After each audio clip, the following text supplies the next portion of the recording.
What's up, guys? Welcome to Eclipse Wizardry. We've got something special today. What if Viktor's cousin found Harry age 8 and Durmstrang blood magic declared him her eternal lord? Don't forget to like and subscribe. Let's dive in. Chapter 1. The river and the Thames smelled like diesel and old rain, which Harry had decided was better than the Dursleys' garden. The garden smelled like grass clippings and the particular brand of misery that came from being ordered to weed it for 4 hours in July heat with nothing to eat since yesterday morning's toast crusts. He'd run at noon. Probably stupid. Dudley's gang had been bored, and Harry's back still stung from where Piers Polkiss had gotten creative with a broken bamboo cane he'd found propped against the shed. Harry hadn't cried. He'd learned that crying just made it longer. So he'd waited, perfectly still, until they got distracted by the ice cream van 2 streets over, and then he'd stood up, dusted off his knees, and walked in the other direction. That had been 4 hours ago. He was sitting now on a concrete embankment step near Blackfriars, watching the river move.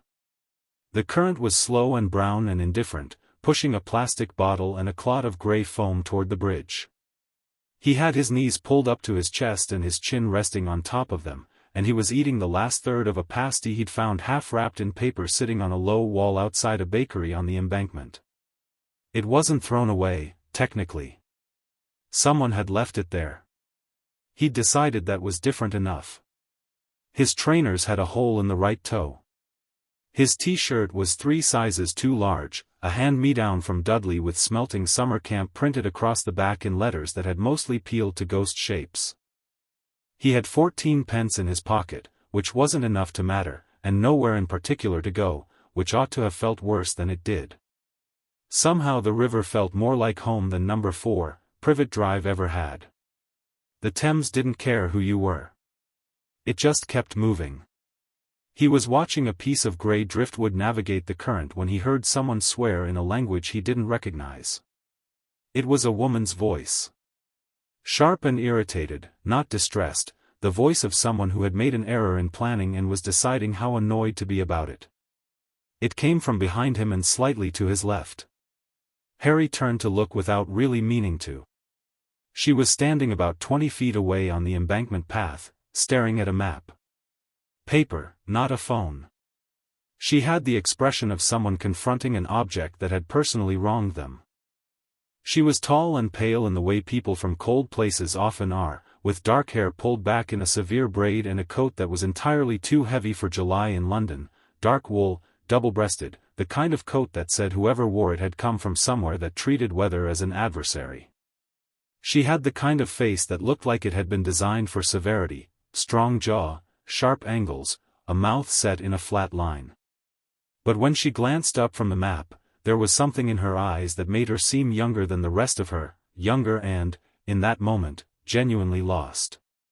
She looked at Harry. Harry looked at her. "You," she said, in accented English. "Bridge to Tate Modern." "Which direction?" It wasn't phrased as a question. Harry pointed west. She looked at her map. She looked at where he was pointing. She made another short, sharp sound in her other language that had the definite rhythm of profanity, then folded the map in a way that didn't respect its original creases at all. Then she looked at him again. Properly this time, the way adults almost never looked at Harry Potter. Not at the general space he was occupying. Not at the t-shirt or the hole in his trainer, cataloging him for the category of neglected child and then moving on. Actually at him. Her eyes caught the scar on his forehead. His fringe had blown sideways in the river wind and there it was, the lightning bolt, and he watched her notice it. Then her gaze moved down to his too large shirt, his thin arms, the half-eaten pasty in his hand. Something changed in her face. Not pity, which Harry had learned to recognize and hate. Something more like calculation, and underneath the calculation, something colder and more purposeful. "You are lost?" she said. "No," Harry said. "I know where I am." She came down the embankment steps without being invited. She sat on the step below his, which put them almost at eye level, and looked at him with the directness of someone who had decided small talk was a waste of everyone's time. "You are running, then," she said.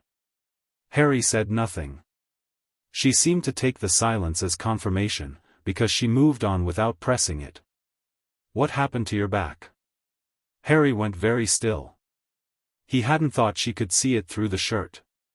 He hadn't let himself think about it. "Bamboo cane," she said. Flat. Matter of fact. "I know what that looks like through a thin shirt." A pause in which something moved behind her eyes, not quite anger, but living in the same building as anger, one floor up. "Where are your parents?" "Dead," Harry said. It was easier than explaining. Easier and more accurate, in terms of people who were actually responsible for him. "Who keeps you?" "My aunt and uncle. They did this. Their son did." Harry found himself being precise without knowing why. Something about her face made him want to be exact. "They didn't stop him." "They don't, generally." She was quiet for a moment. Both of them watched the river. The plastic bottle had gotten caught on something under the bridge and was spinning slowly in an eddy. "I am Katya," she said. "Katya Krum." And looked at him with the expectation of someone who gave their name and expected one in return. "Harry," he said. "Harry Potter." The stillness that moved through her was different from the usual kind.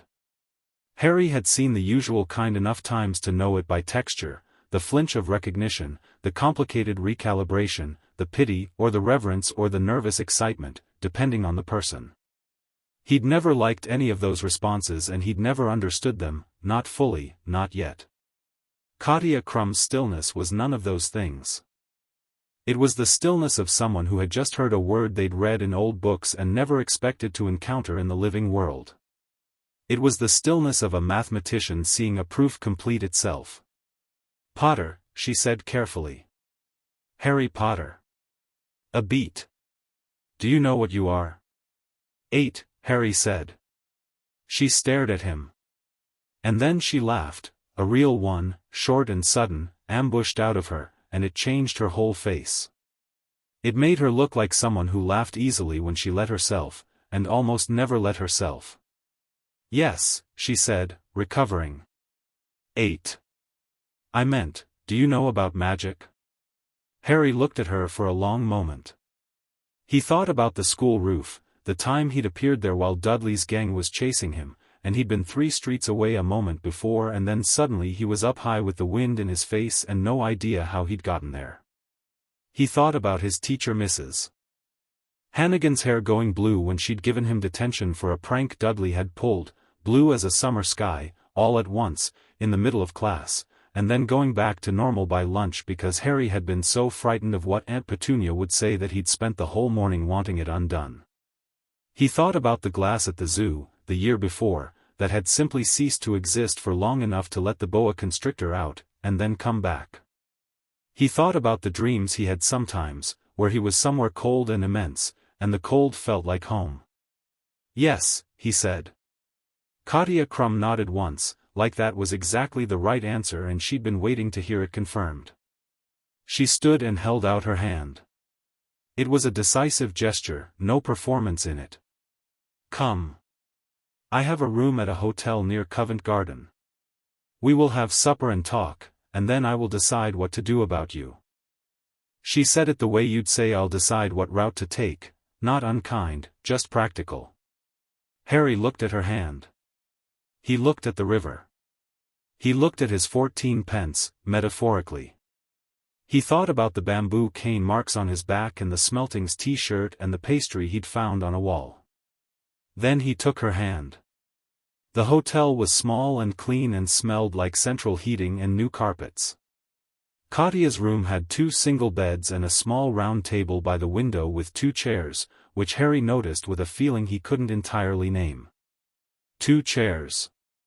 Like she'd been expecting company, or like the room had been arranged for it by something that knew better than either of them. She ordered room service with the clipped, efficient certainty of someone who spent a great deal of time in hotel rooms alone. Scrambled eggs, toast, tea, and what turned out to be a bowl of soup that she placed in front of him without comment when the tray arrived. Harry ate. He tried to eat slowly and failed at it approximately 30 seconds in, and Katya said nothing about the speed, just slid the rest of the toast onto his plate when he'd finished his half and went back to her own food. Durmstrang, she said, while he was working on the second round of toast. You will not have heard of it. A school. Wizarding school, one of the oldest in Europe, in the north. I am a graduate and, at the moment, I teach there part-time, advanced rune theory and one course in applied blood magic. She poured more tea without asking whether he wanted it, and he did. My cousin is a student there currently. Viktor.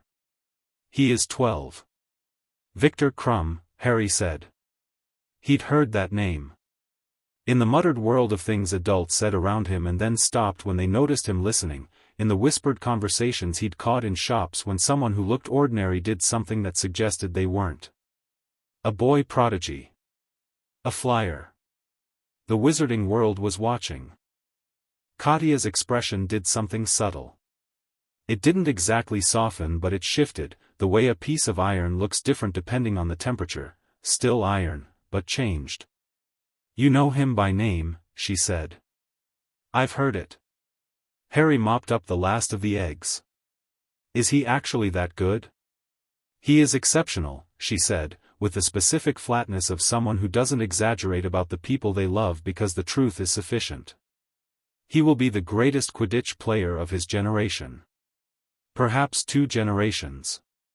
He is also serious in the way that shy people are serious, because it is easier to be taken for deep than to explain that you are frightened. And he is very funny when he trusts you, which takes considerable time and patience. The flatness developed an edge that might have been affection. He will like you, I think. Eventually. Harry filed this away. He is the reason I recognized you, Katya continued. Watching Viktor grow up, watching what magic looks like in someone with real power, before it is shaped and directed. There is something about it you learn to see. She set down her fork with the precision of someone concluding a thought.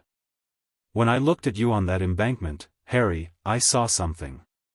And since I sat down next to you, I have been feeling something else, and I think I need to explain it to you. Harry stopped eating. He set down his toast and looked at her across the small table. In Durmstrang's tradition, she said, there is a category of magic that is older than the school, older than most of the frameworks modern wizards use. It comes from the north, from the peoples who were there before wizards made institutions and curricula and ministry regulations. Blood magic. Not dark, I want to be clear about that, because that word carries weight it does not always deserve. Not sacrifice and ruin and cruelty. The old kind. The kind that reads a person.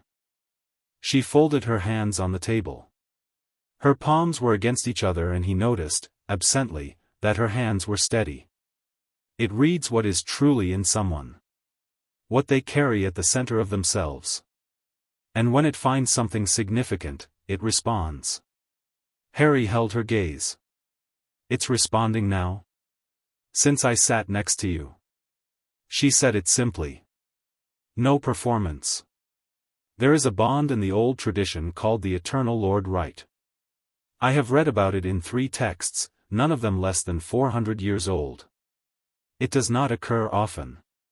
It occurs when the blood magic encounters a person of a particular kind, someone with something so fundamental and so powerful at their center that the magic recognizes a hierarchy it is compelled to honor. She paused. I am educated in this tradition. It is in my blood as well as my training. And it is currently telling me something very specific about you. What? Harry said. Not a question. A prompt. That you are someone I am supposed to serve, Katya said.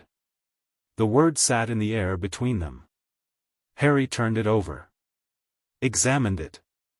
That sounds, he said carefully, like something that could go very badly.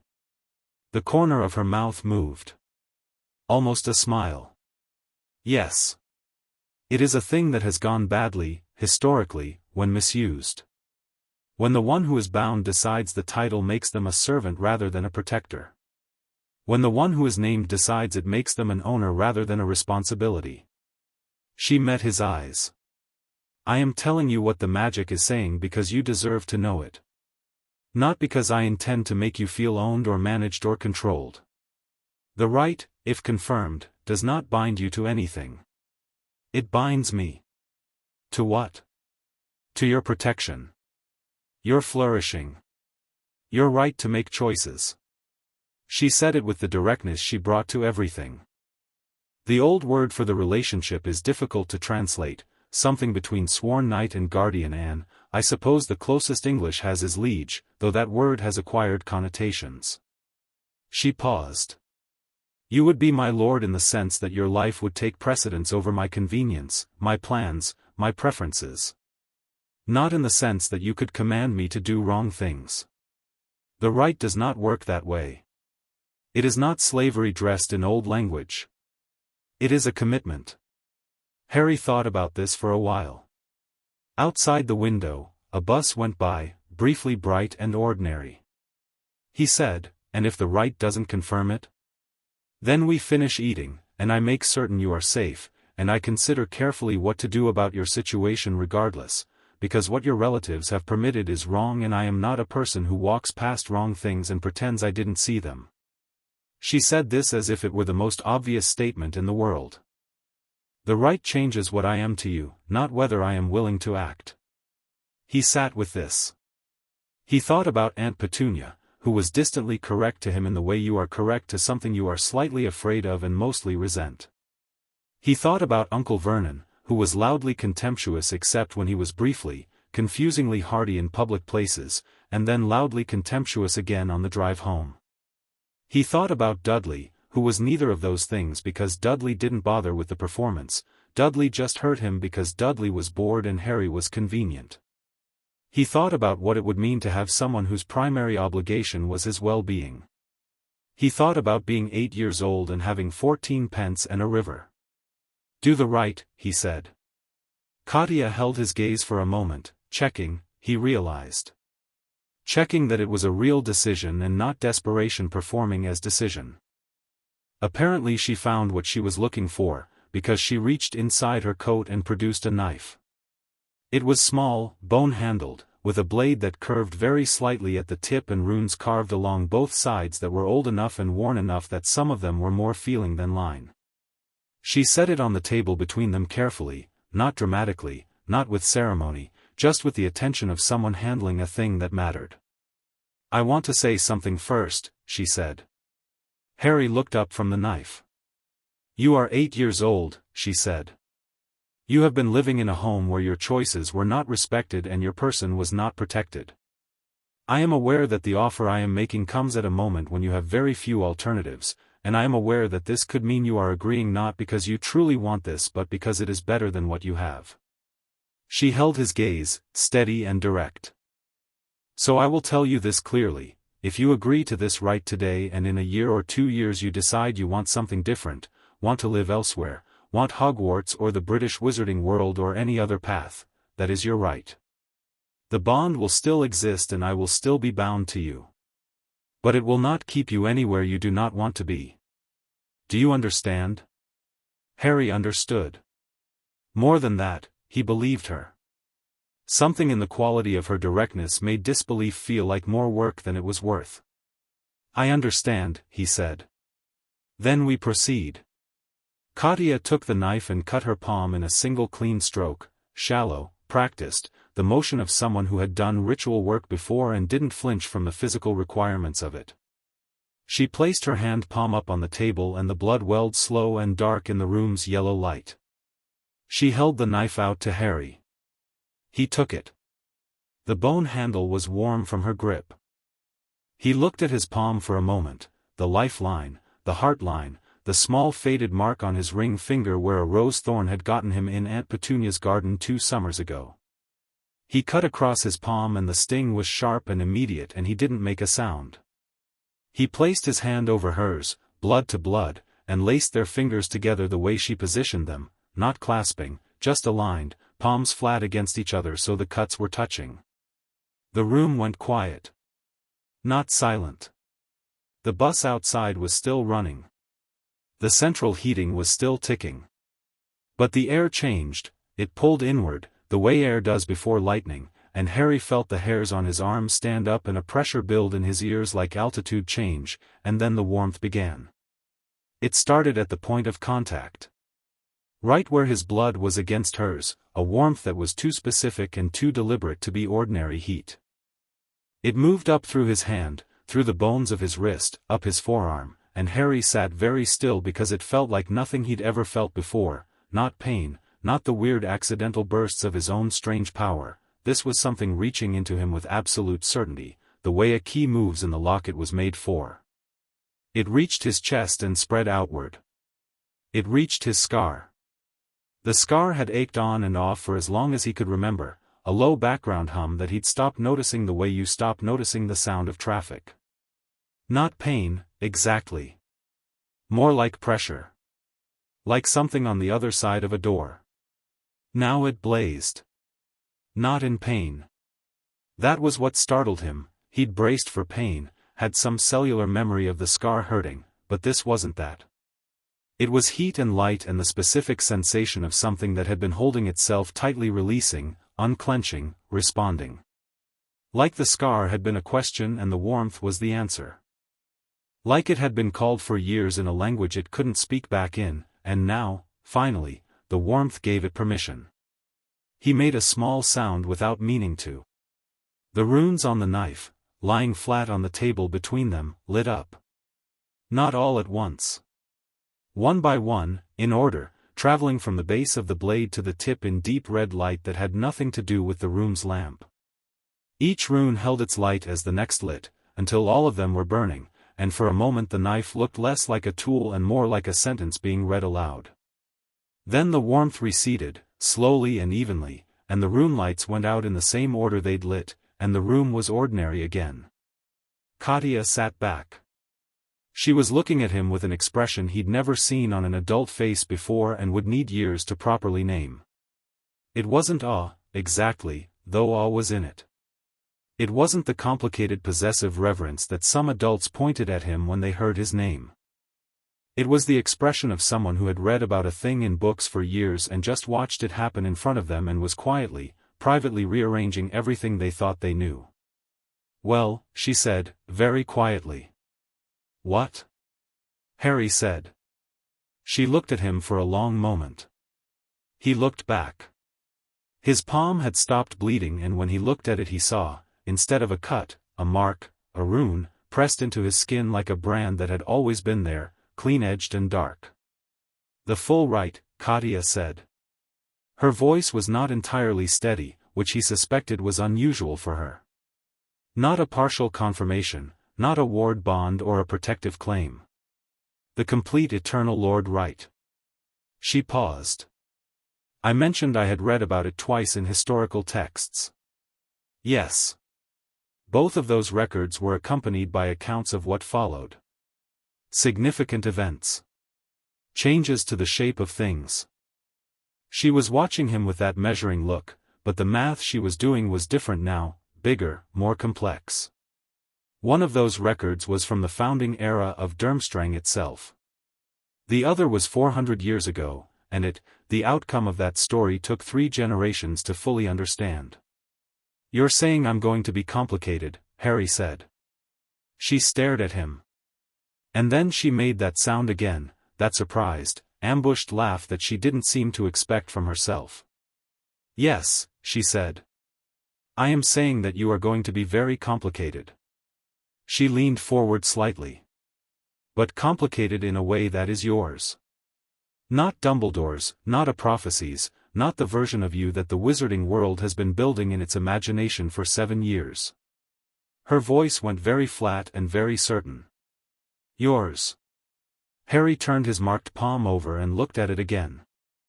He thought about the question he'd had in the back of his mind since she'd first used the word magic on the embankment, a question he'd been carrying without knowing he was carrying it, since the first time something impossible happened around him and he'd looked at his own hands and thought, "What am I?" He looked up. The right, he said. What did it find? You said it reads what's at the center of someone. What did it find in me? Katya was quiet for a moment. She looked like she was deciding how much of the truth to give him and then deciding that all of it was the only option. There is a theory in the old tradition, she said slowly. That the killing curse, the one that killed your parents, the one that struck you, cannot be survived accidentally. Not because of the magic your mother worked, though that was real and it mattered. But because for a curse designed to end a person at their most fundamental level, something must exist at that level that is too real, too present, too essential to be ended. She met his eyes. The right found that thing. Whatever it is that makes you, you. The core of it. A pause. And it recognized it as something ancient. Something the old magic was shaped to respond to. What does ancient mean? Harry asked. Specifically. It means that whatever you carry predates the wizarding world's current understanding of power, she said. It means you are not simply Harry Potter the famous survivor. You are Harry Potter, who survived because of what Harry Potter fundamentally is. She held his gaze. I do not know the full shape of it yet. I suspect we will learn it together. Harry sat back in his chair and looked at the ceiling. The ceiling was very ordinary. White paint with a small water stain near the light fixture. Then he looked back at her. Okay, he said. What do we do now? What they did was, Katya made calls until 2 in the morning while Harry slept in one of the 2 beds, a real bed with a real pillow and sheets that smelled like nothing complicated, and he slept the entire way through for the first time in months, dreamless and heavy and deeply still. He woke once, briefly, to the sound of her voice in the other language, fast and low, clearly working through something, and the sound of it, purposeful and intent as a river with direction, settled him back into sleep before he was fully conscious of the choice. In the morning there was coffee for her and tea for him and a notepad on the table with a list in her crisp, angular handwriting. 3 things, she said. Your relative's address, because the formal custody proceedings must originate there. Durmstrang's administrative board, because housing a minor on school grounds requires approval and I will not move without it. And, she tapped the 3rd item, a letter to Albus Dumbledore. Harry looked up. He will notice you are gone, she said. He has had eyes on you since the night he placed you with your relatives. I would rather he hear the situation clearly stated, from me, before he hears it in the shape of an absence and begins to act.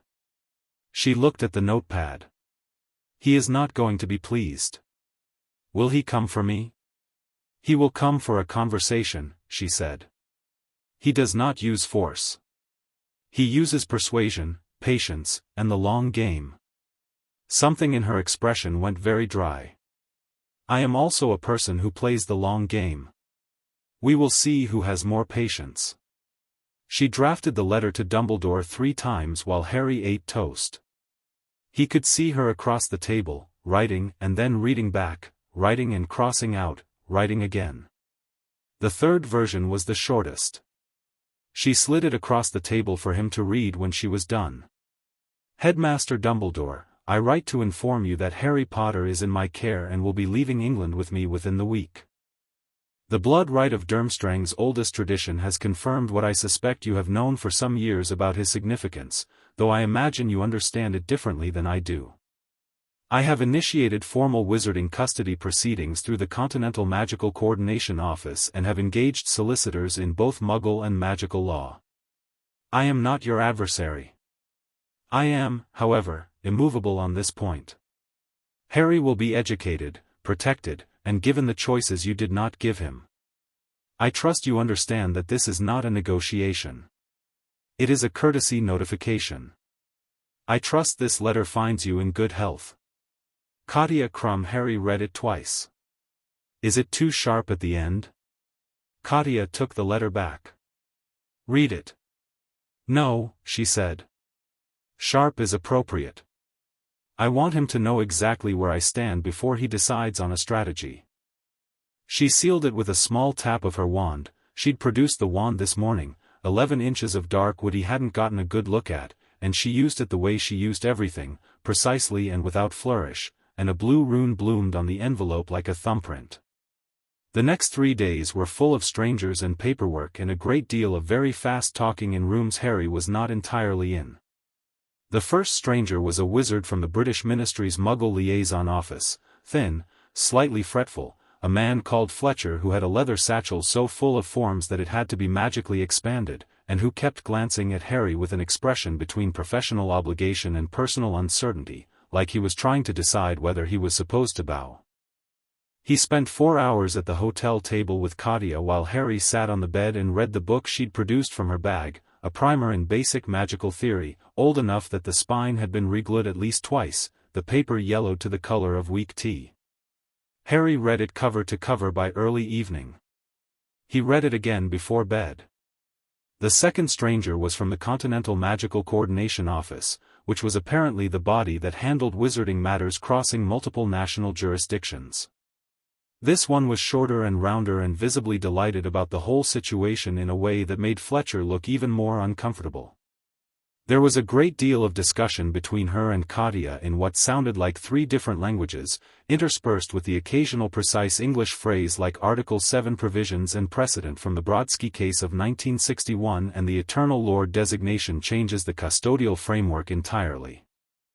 Harry watched from the second chair by the window and ate the biscuits that Katya had ordered with the afternoon tea and learned, by the end of the meeting, that the coordination woman's name was Agnieszka, that she had been at Durmstrang 15 years before Katya, and that she was apparently the reason Katya had known exactly who to call.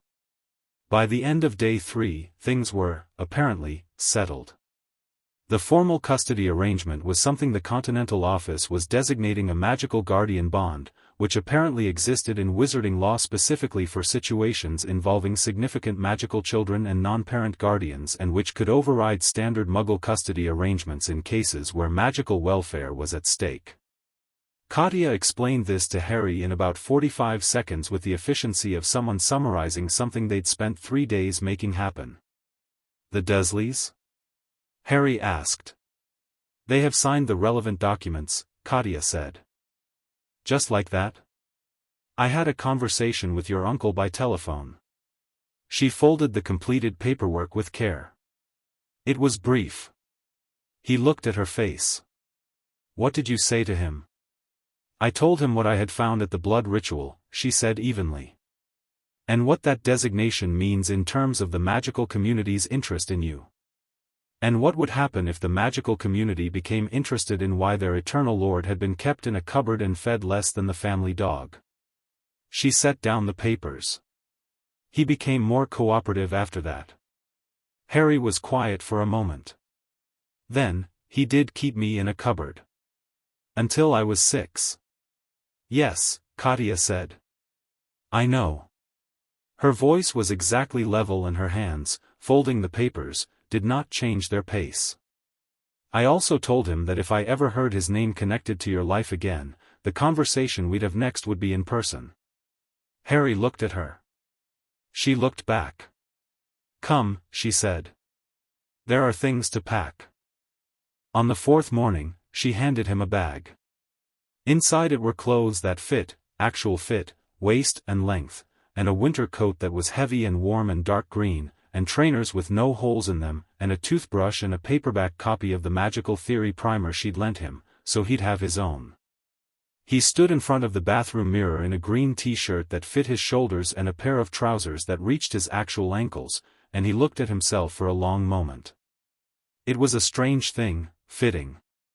He'd been wearing Dudley's cast-offs for so long that his own actual size had become something abstract, a theoretical measurement rather than something his clothes acknowledged. He looked, in the mirror, like a different person from the boy on the embankment. Not better, not more impressive. Just, like himself. Like a person who was the right size for their own body. The scar looked back at him from above his fringe. He thought about what Katya had said. Too real to be ended. Too present. He thought about the warmth moving through his chest during the rite, the specific feeling of something recognizing him. Not claiming him, recognizing him. There was a difference. He went back into the main room. "Katya," he said. She looked up from her own packing, efficient as always, rolling things rather than folding them. "At Durmstrang," he said. "What will I learn?" She considered this question with the seriousness she gave all questions. "Runes. Old magic theory, the real foundations, not the sanitized modern version. Potions, but the tradition there is different from Hogwarts, more empirical. Defense against dark magic, though at Durmstrang they also teach you how dark magic functions, which I believe is more useful than teaching you only how to block it." She paused. "You will learn blood magic in my courses, when you are ready. You will learn from Viktor what he knows about flying and instinct and the specific intelligence that lives in the body and not the head." Another pause. "And you will learn from the North itself. From the cold and the dark and the way things grow slowly in difficult conditions and are stronger for it." Harry thought about the dream he had sometimes, where he was somewhere cold and immense and the cold felt like home. "Good," he said. Katya's mouth curved. That almost smile that he was already learning to read. "Eat the apple on the table. We leave at 11. He ate the apple. He packed the last of his things, his own things, the first of them that had ever been entirely his, and sat on the edge of the made bed and thought about the pasty on the wall near Blackfriars and the 14 pence and the river. He thought about how the river had felt like home. He thought maybe he understood now why. The river was always going somewhere. It didn't stay. At 11 o'clock, Katya produced a chipped coffee mug from the hotel room's kitchenette, cleared through the ministry's international transport desk, she said, one of the legitimate channels, and held it out to him. "Port key," she said. "Hold on. It is not comfortable." It wasn't. The world folded, inverted, snapped back, and then Harry was standing on tarmac in cold air that smelled like pine resin and petrichor and nothing like London at all. The sky was high and pale and enormous. Somewhere behind a low building, he could hear the sound of wind through trees that were not small trees. "Oslo," Katya said. "Transit point." They'd be in the air, actual Muggle air, she believed in not attracting unnecessary attention, by morning. Harry stood on the tarmac and breathed cold northern air and felt the coat against his shoulders and thought, I am not going back. Not a decision. A fact. The kind that had always been true and just needed the right moment to become visible. He turned. Katya was checking their documents with her usual total focus, the wind doing nothing about her braid. "Katya," he said. Thank you."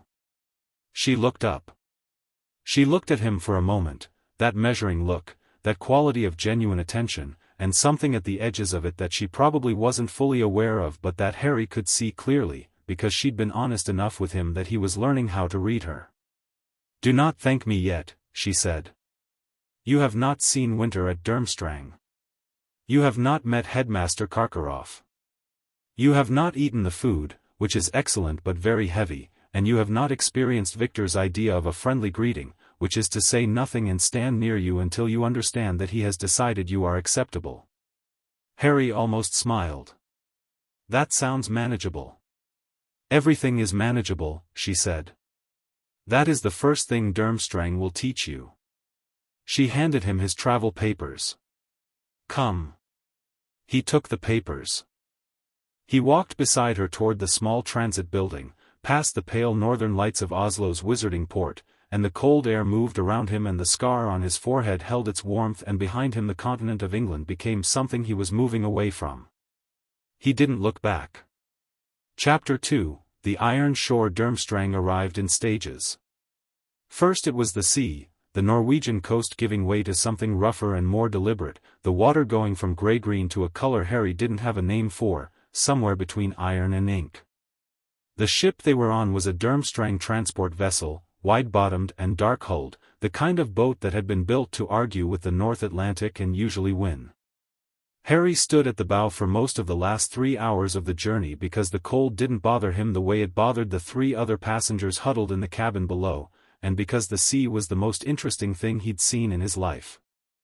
Katya appeared at his shoulder around the second hour and stood there without speaking, which he was learning was her version of companionship. She brought him a tin mug of something hot and dark that tasted like black tea steeped with iron filings, and he drank it without complaint because it was warm. "There," she said, when the shape on the horizon resolved itself. The castle was not like pictures of castles Harry had seen in books at school. Those were round towers and drawbridges and the general impression of something that had once been important and was now managed by a heritage trust. Durmstrang was a wall first, a massive, black stone wall that came directly out of the cliff face as if it had grown there, as if the cliff had simply decided one winter to become architecture. Behind the wall, towers. Not decorative towers, not the turret and pennant kind. The kind that were there because people who lived in them needed to see a very long way in every direction. The whole thing sat above a black sand shore at the base of cliffs, backed by a pine forest so dense and dark that it looked like the edge of a different world. The sea came up to the shore in low, serious waves, not crashing but pressing, the way something patient presses on a boundary it will eventually cross. "It's not pretty," Harry said. "No," Katya agreed.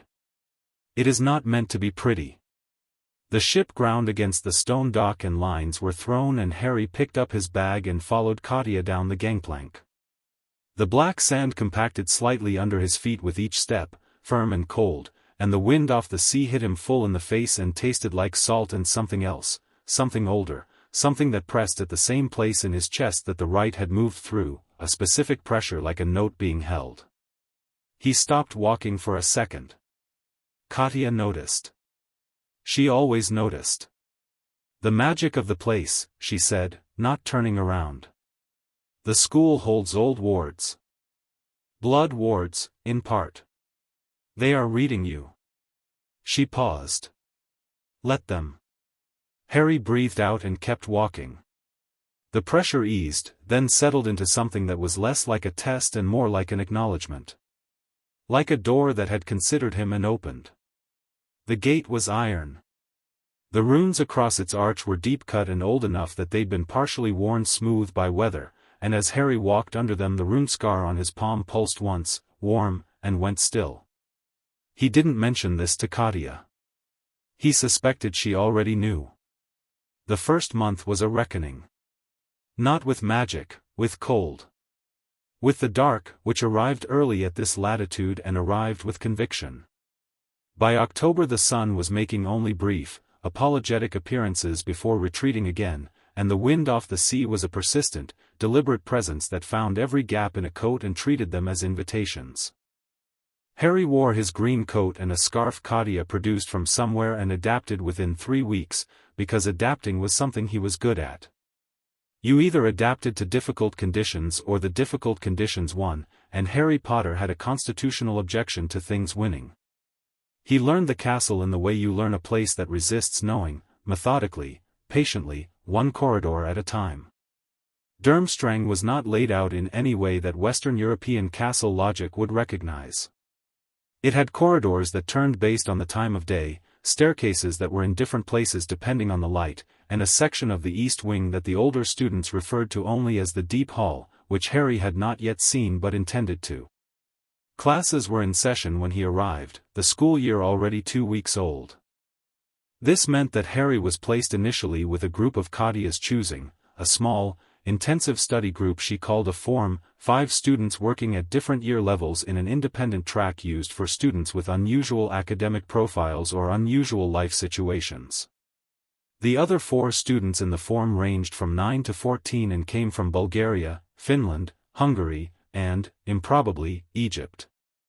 They looked at Harry with the measured assessment of children who had been trained to evaluate rather than perform, and Harry looked back with equal directness, and after approximately 48 hours of this mutual examination, the Bulgarian girl, Mara, 9 years old and frightfully precise about everything, said to him in excellent English that she had read about him in her mother's books and that it was interesting to see what he actually looked like, and Harry said that was fair enough. After that, things were easier. The academic structure at Durmstrang bore no resemblance to anything Harry would have encountered at a British wizarding school. There were no house rivalries, no weekly point systems, no performing enthusiasm for the benefit of instructors. Students were assessed by output, what they could actually do, and advanced accordingly. If you were 8 years old and could perform rune theory at a 4th-year level, you worked at 4th-year level. If you were 14 and still struggling with basic wand work, you worked on wand work until you weren't. Harry, who had been performing in a Muggle school that had consistently underestimated him for reasons that were more about surname and family politics than any actual deficiency, discovered within the first 2 weeks that he was considerably further ahead than anyone had thought to check. He was also starting from behind in ways that were purely practical. He hadn't held a wand for sustained work before. He had not done any formal study of wizarding culture, history, or law. His Latin was non-existent, which mattered in rune theory. These were the things he worked on with the methodical patience that came from years of teaching himself things through library books when no one was paying attention. He worked on them fast. Viktor Krum found him in the library at the end of the 3rd week. Harry had claimed a corner table near the north window, which had a view of the sea and adequate light until about 2 in the afternoon, and which was far enough from the main stacks that people left him alone. He'd been working through an introductory rune text and making careful notes in a notebook Katya had given him, the kind of notebook she used herself, plain black cover, high-quality paper, no ornamentation. He heard footsteps and looked up. Viktor Krum was not what Harry had expected, which was interesting because Harry had been trying not to build an expectation. He was tall for 12, with dark hair and heavy eyebrows and the slightly too large hands of someone in the middle of a growth spurt they hadn't quite grown into yet. He had a serious face in the way that Katya's face was serious, built for it, accustomed to it, and he was looking at Harry with the specific quality of attention that Harry would come to associate with Viktor across years, total, unhurried, and impossible to rush. He didn't say anything. He just stood there. Harry looked at him for a moment. Then he looked back at his runes. Viktor sat down across from him. Harry continued working on his runes. Viktor opened a book he'd brought, something thick with a dark blue cover, and read. They sat like this for 45 minutes. Then Harry encountered a translation problem in his rune text, a compound rune that the English primer was rendering in a way that didn't make internal sense to him, and he said, not looking up, "Do you read Old Norse?" "Yes," Viktor said. "What does this mean?" Harry turned the book and pointed. Viktor leaned over and looked at it. He was quiet for a moment in the way he seemed to be quiet about most things, genuinely thinking, not performing consideration. "The direct translation is iron that remembers," he said. "But in context it means something like, the weight of things that have endured." Harry looked at the rune. He looked at the castle out the window, black stone above a black shore. "That makes more sense," he said. He turned the book back and wrote the translation in his margin. Viktor went back to his book. Harry went back to his rune work. This time they sat for an hour and 20 minutes before the library bell rang for dinner, and by that point Harry had decided that Viktor Krum was his favorite person at Durmstrang, second only to Katya, and that the reason for this was that Viktor appeared to have a complete understanding of the fact that being in the same room as someone you respected was a form of conversation all by itself. They walked to dinner side by side without saying anything, and when they reached the great hall and Viktor went to sit with his year group, he glanced back at Harry once with an expression that Harry translated as "see you tomorrow in the library," and Harry gave a short nod that meant yes, obviously. Katya taught Harry privately in the evenings, 3 times a week, in her office on the 2nd floor of the East Tower. Her office was a serious room, stone walls, minimal decoration, a large desk covered in papers and annotated texts, a single painting of the Norwegian coastline in winter that was not romantic about it. A fire that burned clean blue rather than orange, which Harry eventually learned was a rune enchantment she found practical because it gave better reading light. The first month she had him doing nothing but theory. Rune fundamentals, the conceptual grammar of blood magic, the history of the old tradition and why it mattered in ways that went beyond academic interest. Harry did the reading and came to the sessions with questions, and Katya answered them and asked her own questions back, and the dynamic that developed between them was less teacher-student than it was two people thinking hard about the same problem from different angles. "You retain everything the first time," she noted, 3 weeks in, not as a compliment but as a data point. "I always have," Harry said. "Didn't help much at my old school. If you raised your hand too much they thought you were showing off." "Here it is expected," Katya said. "Not as a performance. As your obligation to the class. If you know something, you say it.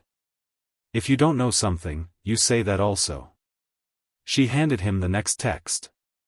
"Durmstrang does not reward humility about intelligence. It rewards accuracy and honest assessment." A pause. "The world has more need of people who know what they can and cannot do than people who perform modesty they do not feel."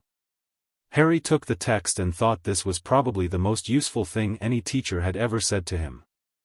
The second month, she handed him a wand.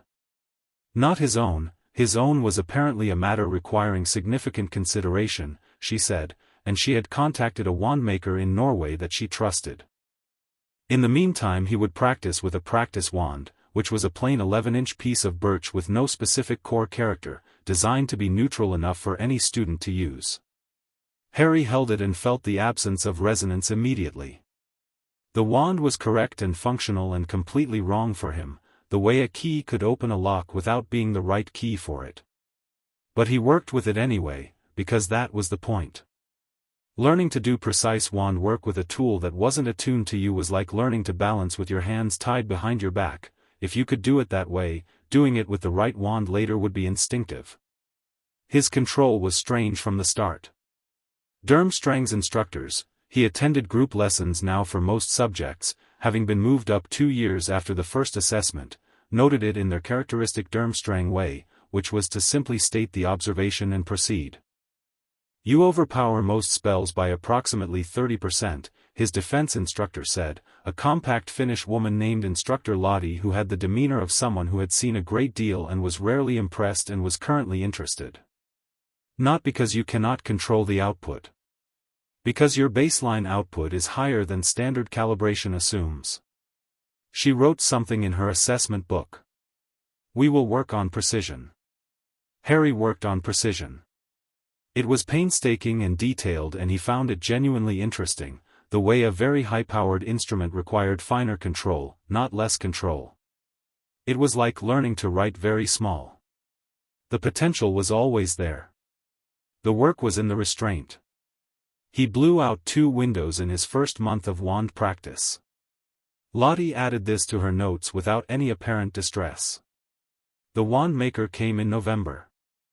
She arrived on the Durmstrang supply boat, a small, entirely unremarkable woman in her 70s named Sigrid, who had a workshop in Bergen and who Katya clearly held in high regard, which was apparent from the fact that Katya made actual conversation with her, which Harry had observed she did with approximately 4 people total. Sigrid looked at Harry's hand for a very long time before she produced a box. Not a selection of wands. 1 wand. "I made this 10 years ago," she said, in accented English. "I did not know for whom. I know now." It was 11¼ inches, carved from rowan with a core of, Sigrid said, sea iron, which she explained was a translation of an older word meaning iron deposited on deep ocean floors over geological time, material shaped by immense and patient pressure. The rowan was carved faintly along its length with runes Harry could read now well enough to translate, "the weight of things that have endured." His hand closed around it and the library translation came back to him, Viktor's quiet voice, "Iron that remembers," and the wand recognized him with a warmth that was cousin to the warmth of the right, not identical, not the same thing, but related. The same family of feeling. He sent a simple lumos and the light that came from the wand's tip was 3 times brighter than it should have been and held steady without any visible effort from Harry at all. Sigrid nodded once with the satisfaction of someone whose 10-year-old prediction had just been confirmed. Katya looked at the wand and then at Harry, and the expression on her face was the same one she'd worn when the rite completed, that particular quality of private rearrangement, the slight widening of the eyes that she'd never fully stopped doing, across all the years, every time Harry did something that reminded her of what he actually was. The letter came in December. Harry was in the library with Viktor when Katya appeared in the doorway and said his name in the tone she used when something required immediate attention. Viktor looked up. Harry closed his book and followed her. In her office, the blue fire was burning and on her desk was a letter. The envelope was thick cream parchment, sealed with a wax emblem Harry recognized from descriptions, the Hogwarts crest. But that wasn't the letter she indicated. "This one," she said, tapping a second envelope beside it. Purple, different seal, official and heavy. Harry picked it up and read the return notation. Office of Albus Dumbledore, Headmaster, Hogwarts School of Witchcraft and Wizardry. He replied, Harry said. He did. Katya sat in her desk chair and folded her hands. Read it. He slit the envelope. The letter inside was 3 pages in neat, precise handwriting, and Harry read it all the way through twice before he set it down. Dumbledore's prose was not what he'd expected, not imperious, not demanding. It was warm and measured and thoughtful and deeply, obviously strategic. The letter expressed delight that Harry was safe. It acknowledged the blood right with respectful weight. It celebrated the quality of Durmstrang's education. And then, over the course of 2 pages, it made the case, gently, thoroughly, with considerable skill, for why Harry should eventually come to Hogwarts. For the prophecy, which Dumbledore mentioned obliquely. For the British wizarding world, which needed its symbol. For Harry himself, who deserved to understand his destiny in its proper context. It was an excellent letter. It was also entirely an opening move. What do you think? Katya asked. He's not asking, Harry said. He's investing. He wants me to think about this for 6 months and then be persuaded by my own conclusions. He set the letter down. He's very good. He is very good, Katya agreed. What do you want to say back? Harry looked at the letter. He thought about the warmth of the rite and the wand in his hand and the rune scar on his palm. He thought about Viktor in the library saying iron that remembers and instructor Lottie writing in her assessment book and the sea pressing against the black sand shore. I want to say that I appreciate the letter and that I'm exactly where I should be, he said. And that if he wants to discuss my situation he can come here and do it in person, because I'm not going to have this conversation through correspondence. Katya looked at him for a moment. Then she said, draft it. I will review. Harry drafted it at the corner of her desk in 10 minutes. It was 1 paragraph. He slid it across. She read it. Looked up. You wrote at your convenience at the end, she said. Yes. You do not mean at his convenience. No, Harry said. I mean at mine. But it reads politely. The corner of her mouth moved. Yes, she said. It does. She handed it back. Send it. He was 9 by the time the snow came properly. The first real snow fell in early January, which was late by Durmstrang standards and a source of mild complaint among the older students who had apparently wanted it by December and felt that winter was dragging its feet. Harry stood at his dormitory window at 5 in the morning when it was still entirely dark and watched the black shore go white and thought about Privet Drive's tepid winters, the kind of cold that apologized for itself, grey and damp and inconclusive. This cold was not apologizing for anything. He dressed and went outside. The snow was ankle-deep by the time he reached the shore and still falling, the kind of fall that was quiet enough to make everything else quiet too. No wind. Just white. Harry walked down the black sand to the waterline, where the sea was still moving and utterly indifferent to the weather, and stood there in the dark in his boots and coat and watched the water and didn't think about anything in particular. Footsteps in the snow behind him. He didn't turn. Viktor appeared at his shoulder with his hands in his coat pockets and his breath making small clouds in the dark air. He was taller now than he'd been in October. He seemed to grow in sudden increments rather than continuously, which Harry suspected was going to make him enormous by 17. They stood there together in the pre-dawn dark and watched the waves. "My first winter here," Viktor said eventually. He had never talked much about his history at Durmstrang, and Harry had never asked. "I was 10. I cried the first 3 nights." He said this with the complete absence of self-consciousness of someone who had entirely processed an old fact. Not because it was hard. Because it was larger than I expected. Everything. He gestured at the sea and the dark and the snow, a single motion that covered all of it. Harry thought about this. "It's bigger than everything else," he said. "Yes." Viktor was quiet for a moment. "My parents thought it would be too much for me. My mother wanted to pull me out the first month. Katya told her that the size was the point." He paused. "That the school was built here because if you can exist here, you can exist anywhere." Harry looked at the sea. The sea looked back without any opinion. "She was right," Harry said. "She is usually right," Viktor said. "I find it annoying." Harry almost smiled. He was getting better at the almost smile. Viktor had that effect. They stayed on the shore until the sky began to lighten, going from black to deep blue to the particular pale gray-pink of a northern winter dawn, and then they went back in for breakfast, and neither of them mentioned it again because neither of them needed to. The spring brought 2 things, Harry's first formal assessment, and Dumbledore. The assessment came first. Every student at Durmstrang underwent a comprehensive practical evaluation at the end of their first formal term, and Harry sat his, arranged somewhat specially, given that he'd been mid-year and working across year levels, in the 3rd week of April. It was held in the school's assessment hall, a long room on the ground floor with stone floors and wards that absorbed stray magic, which Harry thought was a reasonable precaution given what had been happening with his windows. It went for 6 hours.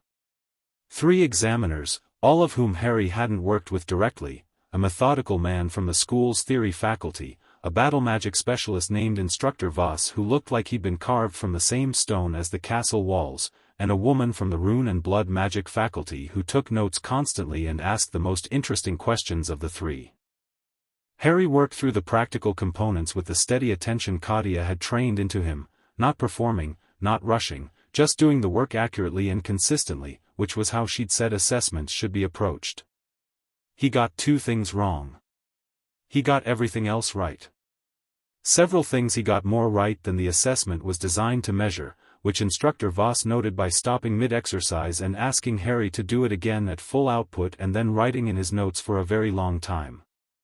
Afterward, Katya reviewed the examiner reports with Harry at her office table, going through each section precisely and without either softening the criticisms or exaggerating the achievements. "Your theory is ahead of your year by 3 levels, she said. "Rune work is ahead by 2. Wand precision needs another 6 months before it matches your output capacity, that is the primary thing to work on this term." She turned the page. "Voss wants to know if you would join his advanced defense seminar in the autumn." Harry looked up. The advanced seminar was for 4th and 5th years. "Yes," he said. "I thought so," Katya said. She made a note. "He will make it difficult." "Good," Harry said. Katya's mouth did the thing. "Good," she agreed. Dumbledore arrived on a Thursday in early May. Harry was in the courtyard running through a sequence of shield charms with the practice dummy that Instructor Lottie had assigned him, a complicated exercise involving 3 simultaneous shields at different magical frequencies, which was less about the shields themselves and more about holding multiple layers of structured intention in parallel, which Harry found challenging in a way that genuinely interested him. He heard the main gate open and looked up. Dumbledore was, not what he'd built in his imagination, which he'd tried to keep neutral. He was an old man with a long white beard and half-moon spectacles and clothing in multiple shades of purple that managed to look, somehow, both deeply eccentric and entirely dignified. He walked with the unhurried certainty of someone who had been powerful for a very long time and had grown comfortable with it. He had blue eyes that Harry noticed immediately, because they looked at him with a quality of knowing that was different from the knowing Katya applied, warmer, more expansive, but also, something else. Something that assessed without appearing to assess. Karkaroff was walking alongside him with the stiff courtesy of a man performing hospitality he found politically complicated. Katya walked on Dumbledore's other side with the relaxed alertness of someone who had already thought 6 steps ahead. Harry put down the practice wand and waited. Dumbledore stopped a few feet away and said, "Harry," in a voice that managed to pack a great deal of warmth and a great deal of calculation into a single word. "Professor Dumbledore," Harry said. "May I sit?" Dumbledore indicated the courtyard bench against the wall. "I find standing theatrical." Harry sat on the bench. Dumbledore sat beside him with the ease of a man who made himself comfortable wherever he was. Katya remained standing 3 feet away, not intervening, but present. Harry was aware of her the way you are aware of a wall at your back. Dumbledore looked at the practice dummy and the array of shield layering Harry had been working on, and something moved in his eyes, genuine interest, not performed. 3 simultaneous frequency layers, he said. That's a 7th-year exercise at Hogwarts. It's a 4th-year exercise here, Harry said. Yes, Dumbledore said. It is. He folded his hands on his knees. You received my letter. I did. You received mine. I did. A pause that had the quality of someone choosing their next words with great care. You suggested I come in person. Here I am. He turned to look at Harry properly. I want to be honest with you, Harry. I have been thinking about how to have this conversation for several months. I have been trying to decide whether to begin with the large things or the small things. Large, Harry said. Dumbledore looked at him for a moment with an expression that was part assessment and part something else, something that might have been, if Harry was reading it right, a slight and genuine rearrangement of expectation. There is a prophecy, Dumbledore said. It was made before you were born. It concerns you and a great darkness that is not, currently, gone, only diminished, waiting. It says that you and this darkness are connected in a way that must eventually be resolved. He said this without melodrama, without weight, as if he'd decided that the plainest version was the only one that would actually land. Harry looked at the practice dummy. He thought about the warmth of the rite and what Katya had said about what the magic had found at his center. Too essential to be ended. I know about the prophecy in general terms, Harry said. Katya told me there was one. She didn't tell me the specifics. He paused. Does it say I have to face this at a specific time or place? Dumbledore blinked. It was the smallest of gestures and Harry caught it anyway.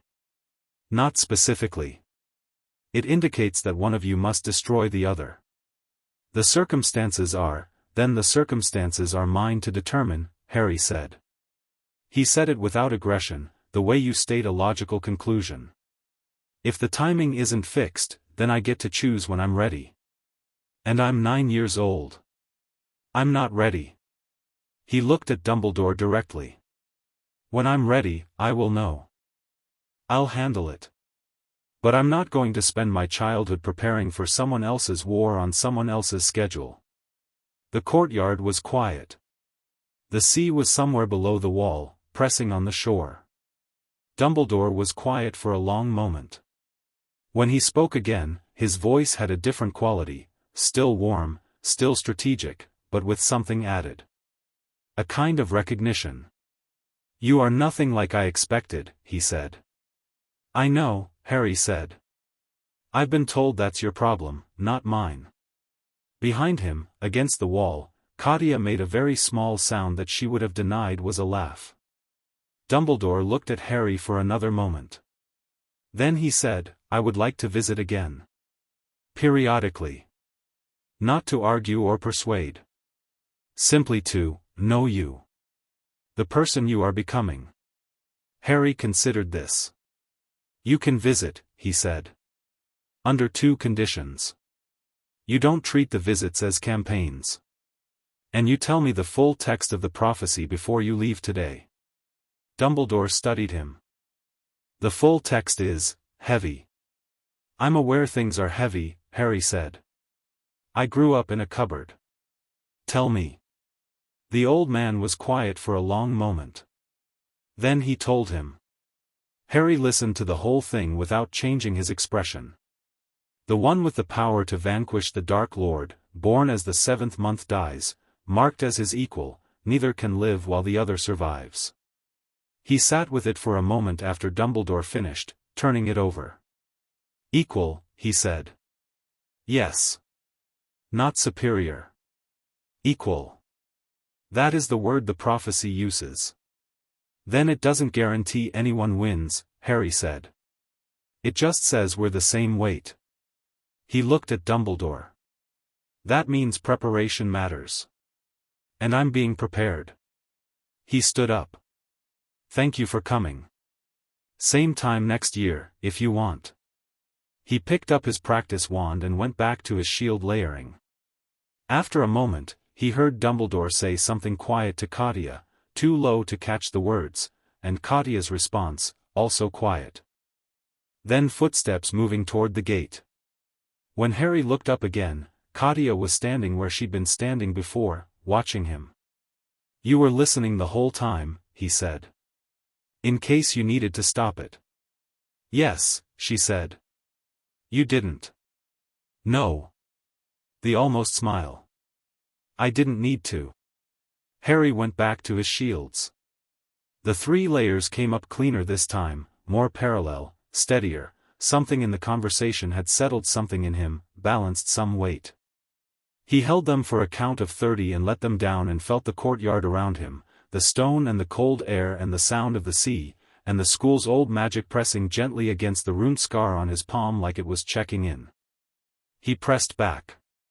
The magic steadied, warm and present, and the castle exhaled around him, not a sound, not an event, just a quality of feeling, the feeling of a place that had decided he belonged. Harry Potter, 9 years old, standing in a courtyard at the edge of the world, held 3 simultaneous frequency shields and thought about equal weight and decided that equal was fine. Equal just meant the work was his to do. He was going to do it very, very well. Chapter 3, The Name That Travels. The Hogwarts letter arrived on a Tuesday in late July, which Harry thought showed a certain lack of imagination on the letter's part. If you were going to deliver news that upended someone's life, you should at least have the decency to arrive on a more interesting day.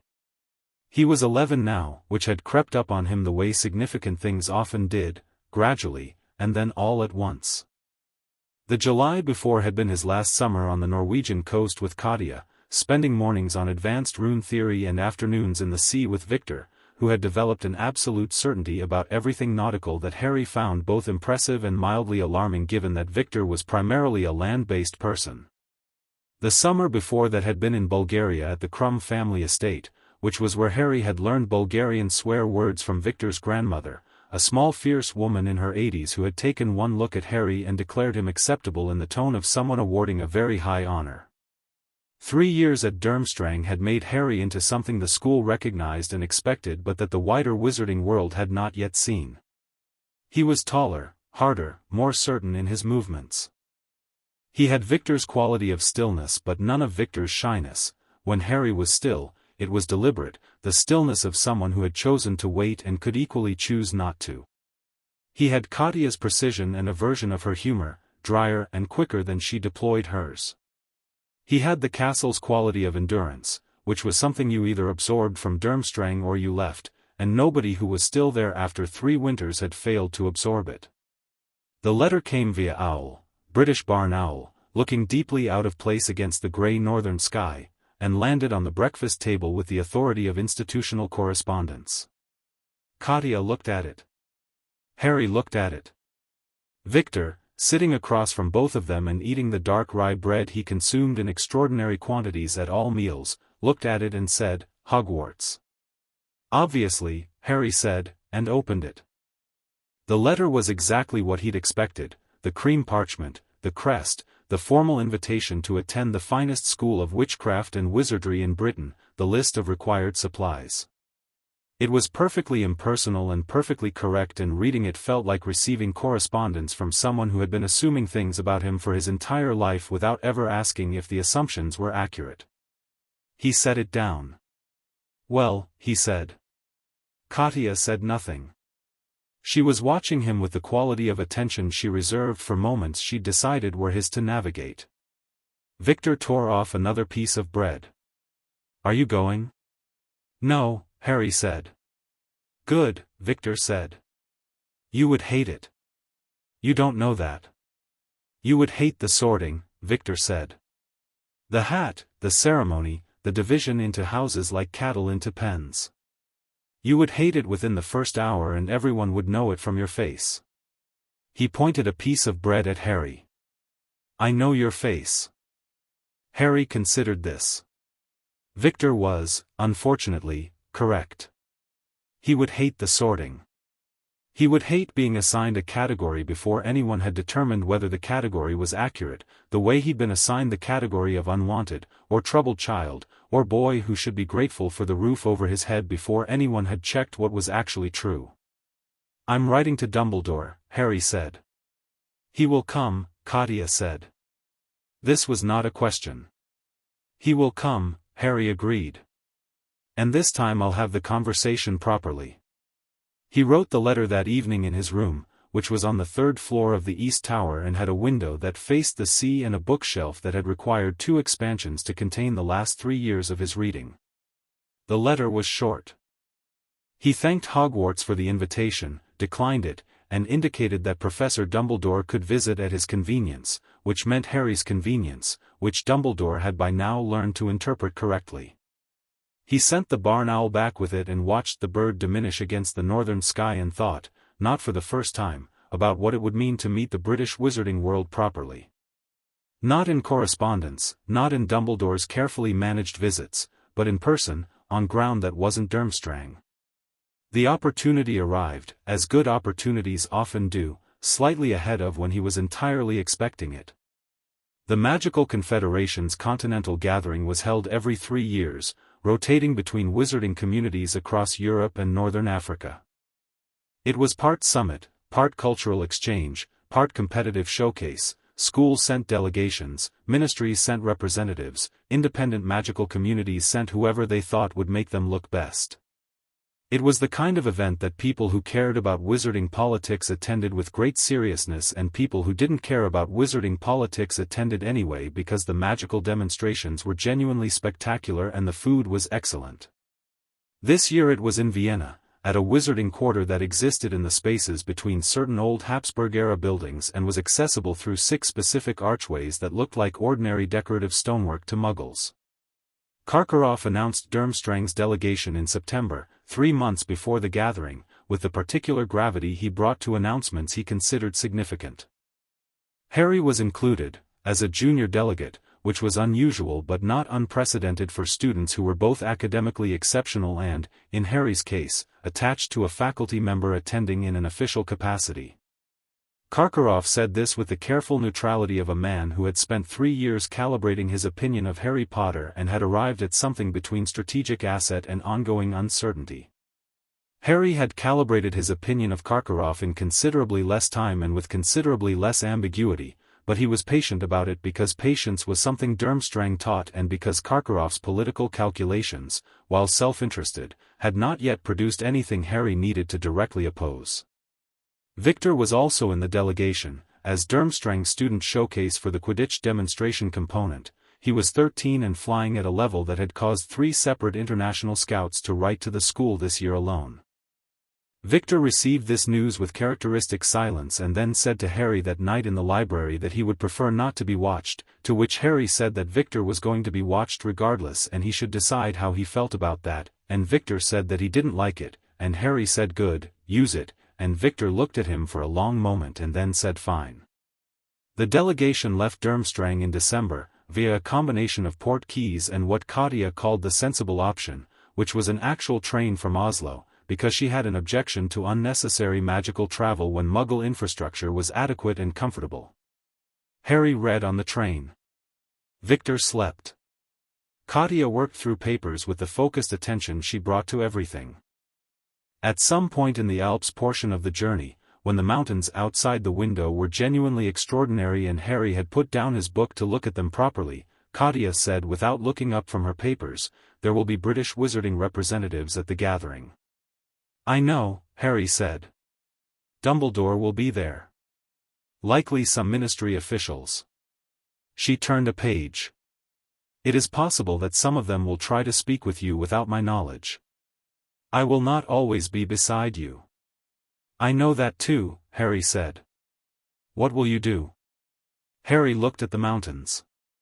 They were above the snow line and the peaks were very white against a very blue sky, and they looked exactly like something that had decided to exist and done so completely. "Talk to them," he said. "I'm not going to hide from a conversation." "No," Katya said. "I did not think you would." She turned another page. "I am telling you because I want you to be prepared for the fact that some of those conversations will be attempts to manage you. To position you. People who have been building a version of you in their heads for 11 years and who will find the actual version unexpected." "Good," Harry said. Katya looked up. The almost smile. "Good," she agreed. Vienna was extraordinary. Not in the way that mountains were extraordinary, not vast and cold and indifferent. Vienna was extraordinary in the way that human things built over centuries become extraordinary, layer pressing on layer until the whole thing vibrated at a frequency you could feel in your back teeth. The Wizarding Quarter was tucked inside the city like a secret the city was keeping from itself, and it smelled like old stone and wood smoke and the specific kind of magic that had been worked in the same place for 500 years and settled into the walls. The gathering itself took place over 3 days in a complex of connected halls and courtyards that expanded magically to accommodate several hundred people who could not have fit in the visible footprint of the buildings. Harry arrived with the Durmstrang delegation on the first morning and spent the opening hour doing 2 things simultaneously, paying genuine attention to the magical showcase currently in progress in the main courtyard, and mapping the room. He had learned to map rooms from instructor Voss, who had made it a foundational exercise in the Advanced Defense Seminar. Where are the exits, where is the concentration of power, who is watching whom, what are the active dynamics? Voss had not meant it as a social skill. Harry had made it one.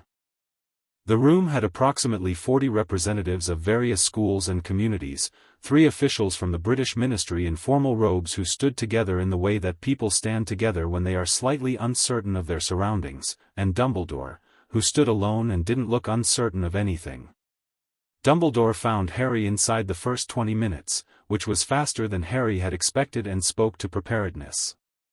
"Harry," he said, with the same quality of warmth he always brought. Genuine, strategic, both at once. "Professor," Harry said. "Good journey?" "Excellent, thank you." Dumbledore's eyes moved over Harry with the same trying not to assess quality he always had, and the same inevitable assessment underneath it. "You look well." "You look," he paused with the calibrated pause of a man choosing words, "entirely at home." "I am," Harry said. "Yes. A beat. I want to introduce you to some colleagues, if I may. There are people who would very much like to meet you." He said it with the easy assurance of someone offering a gift. "I'm sure there are," Harry said pleasantly. "Later, maybe. I want to watch the Beauxbatons delegation's demonstration first." He nodded toward the far courtyard where the French school students were setting up what looked like an extremely elaborate combined charm display. "Have you seen their work?" Dumbledore looked, for just a moment, like a chess player whose piece had moved off the board entirely. Then he recovered with the grace of long practice. "Not this year's demonstration." "Come watch with me," Harry said. Not a request. Not a deflection. Just an offer, easy and direct. Dumbledore blinked. Then he said, "I'd like that," and he sounded like he meant it. They watched the Beauxbatons demonstration side by side. It was genuinely spectacular, a cascade of light and illusion work that built on itself in 12 distinct phases, each one more complex than the last, and they talked about it, actually talked about it, The magical theory of large-scale collaborative charm work and where the weak points in the construction were and why the sixth phase was doing something very interesting with reflected intent that Harry had only read about in post-graduate texts. Dumbledore was, Harry discovered, an absolutely excellent person to discuss magical theory with. He was precise and creative and he listened the way very few adults listened, fully and without waiting for you to finish so he could respond. Harry knew perfectly well that this was also strategic. He didn't mind. The theory conversation was real, even if the strategy around it was also real. The question of parallel intent in large-scale workings, Dumbledore said, as the Beauxbatons display reached its final phase, is something I've been thinking about in relation to your particular capacity. Your output when performing group exercises at Durmstrang. Katya's assessment suggests that your parallel processing of magical intention is, he chose the word carefully, singular. Instructor Lottie uses the word aberrant, Harry said. She means it as a technical term. She is correct to use it technically. Dumbledore's eyes were on the display but his attention had sharpened. It is an ability that becomes significant in the context of the prophecy.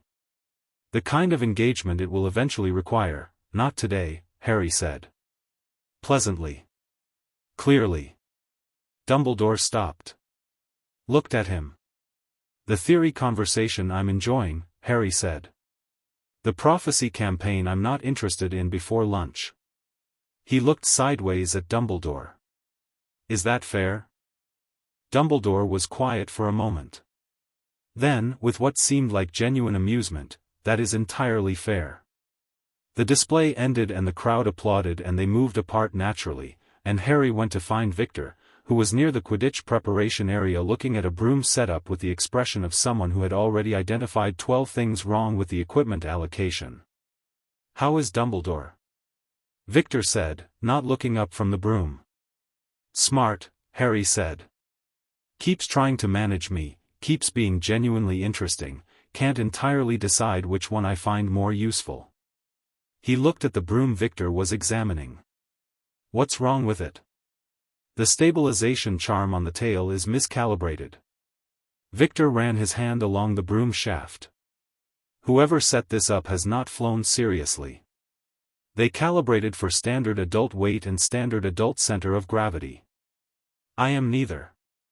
Tell them. I have told them. Viktor straightened. They smiled and agreed and changed nothing. Tell them again, Harry said. With the specifics of exactly what happens if the stabilization is wrong at high speed. Make it sound like a safety issue, which it is. Viktor looked at him. Why don't I just fix it myself? Because if you fix it yourself, they learn nothing and next time they miscalibrate for someone who can't fix it. Harry shrugged. Also it makes them more careful about your equipment specifically going forward if they know you'll notice. Viktor considered this. He went and told the equipment handler the specifics, in the flat precise way he communicated when he had decided something was important. The handler's expression moved from polite dismissal to genuine concern over approximately 90 seconds. The broom was recalibrated. Viktor came back and said, "You are occasionally very useful." I know, Harry said. The British ministry officials found him on the afternoon of the second day. Harry was in one of the smaller courtyard spaces, a quiet one, off the main flow of traffic, where someone had set up a display of historical magical artifacts from Central European traditions that most people had walked past without stopping. He'd stopped. He was looking at a rune stone that had been dated to the 8th century and that bore marks he was almost certain were a variant of blood magic notation he'd seen in one of the older texts in Durmstrang's restricted library. Mr. Potter. He turned. 3 of them. The 2 men and the woman he'd clocked on arrival. The tallest one had the air of someone whose self-importance was a structural feature rather than an occasional bad day. The woman was more careful, watching him with the quick assessment of someone who was good at her job. The 3rd man was young, barely 20, and looking at Harry with an expression that was caught between the professional neutrality he was clearly attempting and the genuine personal reaction he couldn't entirely suppress. I don't think we've been introduced, Harry said. Cornelius Fudge, the tall one said. Minister for Magic. He said it with the particular emphasis of someone who considers a title to be the sentence's most important word. And this is Dolores Umbridge, Senior Undersecretary, and Davis, the young one said. Trainee Auror. Harry Potter, Harry said, though this was clearly unnecessary. Fudge beamed with the fullness of a man who had planned this opening and was executing it. Indeed. Harry Potter. We have been very much hoping to have this conversation. There are a great many people at the ministry who have been concerned, well, delighted, of course, delighted to know you are safe and well and thriving, but also naturally concerned, about my being at Durmstrang, Harry said. Well, yes. A British child, educated abroad, and the nature of Durmstrang's traditions, the blood magic component in particular has some, people have concerns. What kind of concerns? Harry said. He said it with the same pleasant directness he'd used with Dumbledore. Not aggressive. Just specific. Fudge blinked. He was a man who expected either deference or confrontation and was struggling to categorize what he was getting. Well. The blood magic traditions, as I say. And the political history of the school, the former associations, Durmstrang's former associations with dark magic practitioners is a fact of its history, Harry said. The school reformed its curriculum and governance in 1975. The current faculty has 2 members who were actively involved in opposing Grindelwald. The blood magic traditions taught there predate any dark magic association by approximately 8 centuries and are not inherently dark, a mischaracterization that is common and also inaccurate. He paused. Were there other concerns? Fudge opened his mouth. Closed it.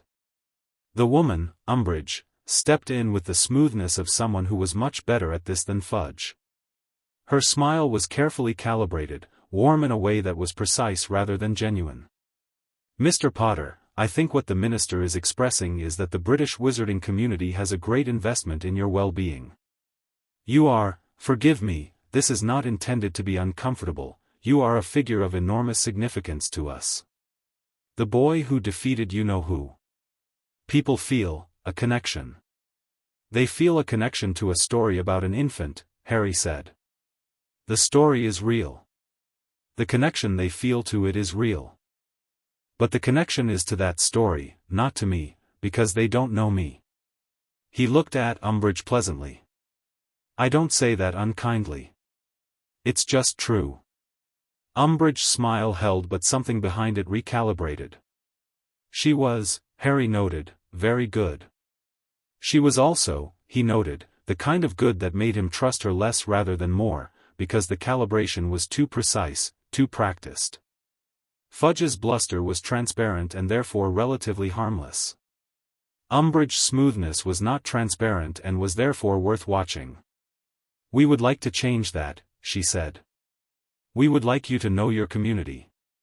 There is a great deal that Britain has to offer, and we would very much like the opportunity to make the introduction. A pause. On your terms, of course. On my terms, Harry said. Entirely. Harry looked at her for a moment. He thought about the phrase on your terms offered by someone who had dedicated the last 30 seconds to trying to set the terms themselves.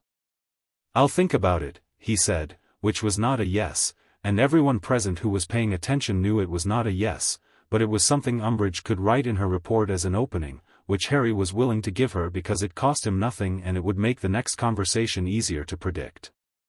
Wonderful, Umbridge said. Excellent, Fudge said. Davis, Harry said, to the young one. Davis looked startled at being directly addressed. Yes? What's the Auror training program like these days? I've been looking at secondary career paths. He said this because Davis was the only one of the 3 who had looked at him without an agenda, and because asking questions of people who didn't expect you to was one of the better ways Harry had found to learn things. Davis's professional neutrality dropped entirely and he said, with genuine enthusiasm, it's brutal, honestly, the first year is almost entirely theory and then the practical component, and then caught himself and glanced at Fudge and Umbridge and reassembled his professional expression. "You can tell me later," Harry said. "If you want." Davis nodded with the quick, slightly surprised nod of someone who hadn't expected to be treated like a person by the person they'd been sent to manage. They dispersed. Harry turned back to the rune stone and looked at the 8th century notation and thought about Umbridge and the specific quality of her smoothness and filed it under things to understand better with the same methodical patience he applied to difficult theoretical problems. The Quidditch demonstration on the third morning was the event the entire gathering had been building toward, at least among the students and the people who cared more about magic in practice than magic in politics, which Harry thought was a reasonable priority ordering. Viktor flew. Harry had watched Viktor fly dozens of times at Durmstrang. He had seen Viktor on bad days when the wind was wrong and good days when it wasn't, and on the specific extraordinary days that occurred maybe 4 or 5 times a year when Viktor was flying the way he'd been built to fly and everything else fell away. Harry had stopped being surprised by Viktor's flying the way you stop being surprised by a fact of landscape, you just accounted for it, made room for it in your understanding of the world. The gathering crowd had not had this adjustment period. Viktor flew the demonstration course, a competition standard seeker circuit, obstacles and variable wind charms and a weighted snitch set to extreme evasion protocols, and he flew it in a way that made the watching crowd go quiet in that specific way crowds go quiet when they are seeing something they know they will remember. He caught the snitch in the third pass. Not because the course was easy, the evasion protocol was set to challenge fully trained adult seekers, but because Viktor found the snitch by reading the wind patterns around the obstacles to predict where the evasion would take it, and then went to where it was going to be rather than where it was. Harry watched from the rail of the viewing platform with his arms on the bar and a private satisfaction that had nothing to do with reflected glory and everything to do with knowing someone well enough to watch them be fully themselves. When Viktor landed, the crowd's reaction was the kind that requires a moment to gather before it breaks. Harry let the noise wash over him and looked sideways and found Dumbledore standing 3 feet away, also watching. "Your cousin's work," Dumbledore said to him. "Viktor's work," Harry said. "He did it, not me." "You're proud of him." "Obviously." Harry said it without any of the usual defensive hedging that adults seem to expect when they pointed out an emotion. He was proud of Viktor. It was a fact. He saw no reason to perform uncertainty about it. Dumbledore looked at him. "You have developed into someone very different from anything I planned for." "I know," Harry said. "That's not an accusation, is it?" "No," Dumbledore said, with a quality of genuine reflection that was different from his usual strategic warmth. "It is an acknowledgement. And, if I am honest, a relief." He paused. "I had a plan for you, Harry. I want to be honest about that, since you seem to prefer honesty above most other things. The plan was good, as plans go. It was meant to protect you and prepare you and ultimately give you the best chance in the confrontation the prophecy describes." He was quiet for a moment. "But it was a plan that required you to be formed in a specific way. To arrive at the confrontation shaped by certain influences, certain ignorances, certain dependencies." He paused again. "Looking at you now, I think the plan was wrong." Harry looked at him. This was the most direct thing Dumbledore had ever said to him, and he recognized it as such. "What changed your mind?" he said. "You did," Dumbledore said simply. 3 years of watching you. 4 visits. The conversation this morning about parallel intent in collaborative charm work." He looked out at the courtyard where Viktor was being surrounded by a small crowd of students from 3 different schools, none of whom appeared to speak the same language, all of whom were clearly trying to express the same thing. The plan assumed you would need to be kept unknowing in order to be safe. That knowledge would make you dangerous, to yourself, to the strategy. But you are safer for knowing. You are more dangerous to Voldemort for knowing. He said the name without the usual flinch that most wizards gave it. "I was wrong about the shape of it. You still want me at Hogwarts, Harry said. Not an accusation. Yes, Dumbledore said, honestly. I believe there are things at Hogwarts that are relevant to what you will need. I believe your presence there changes certain dynamics for the better. He looked at Harry. But I no longer believe you need to be there on my terms. Or on anyone's but your own. Harry thought about this. He thought about the prophecy, neither can live while the other survives, and the equal weight it described, and what Katya had said about what the right had found in him. He thought about Durmstrang's cold and Instructor Voss's assessment hall and the wand in his hand and the 3-year understanding he'd built of what he actually was. I'm not coming for my first year, he said. Or my second. I'm finishing my Durmstrang Foundation track. He paused. But I'm not opposed to the idea of Hogwarts. Eventually. When it's useful to me. Dumbledore looked at him with the expression Harry had first seen in the courtyard at Durmstrang, the slight, genuine rearrangement of expectation. That is more than I had any right to hope for, he said. I know, Harry said. Don't waste it. Dumbledore's eyes creased. It was, Harry thought, the most genuinely unguarded expression he'd seen from the man. I won't, he said. On the last evening of the gathering, the junior delegates had their own function in a smaller hall, food and conversation and a demonstration exchange that was considerably less formal than the main events and considerably more interesting as a result, because students without political stakes talked about magic the way Harry preferred to talk about it, which was directly. He spent an hour in conversation with a French girl named Isabeau from Beauxbatons who was working on the specific theory question they'd watched in the demonstration, parallel intent in large-scale collaborative charm work, and who turned out to have a genuinely creative theoretical approach that involved rune notation Harry hadn't seen before. They argued about it, productively and enjoyably, for 45 minutes, and when they parted ways she said she'd write to him about the theory and Harry said he'd write back and meant it. He found Mara from his old Durmstrang form group near the food, eating small pastries with the focused attention she brought to everything. She was 12 now and had grown 3 inches and was visibly pleased about both the pastries and the growth. You were watching Dumbledore watch you all day, she said, without preamble. It was fascinating. You were watching Dumbledore watch me? Harry said. I was watching everything, Mara said. That is what this kind of event is for, if you are not important enough for anyone to watch you. She considered a pastry. The ministry woman is a problem. Umbridge, Harry said. Her smile doesn't reach the right part of her face, Mara said, with the directness of a 12-year-old who had spent 3 years at Durmstrang being trained to say what she observed. The part that means it. I do not trust people whose smiles are only in their mouths. Neither do I, Harry said. Keep watching her. Mara looked at him. Why would I keep watching her? She is a British official. She is not relevant to my interests. Because she is interested in me, Harry said. And you are my friend. So she becomes peripherally relevant to your interests, which means I'd appreciate the extra observation. He paused. I'll teach you the 8th century blood notation I found on that rune stone this afternoon. Mara considered this. Agreed, she said. Viktor found him near midnight, on a small balcony off the main hall that looked out over Vienna's rooftops, Muggle Vienna, the ordinary city, lights and traffic and the faint sound of music from somewhere below.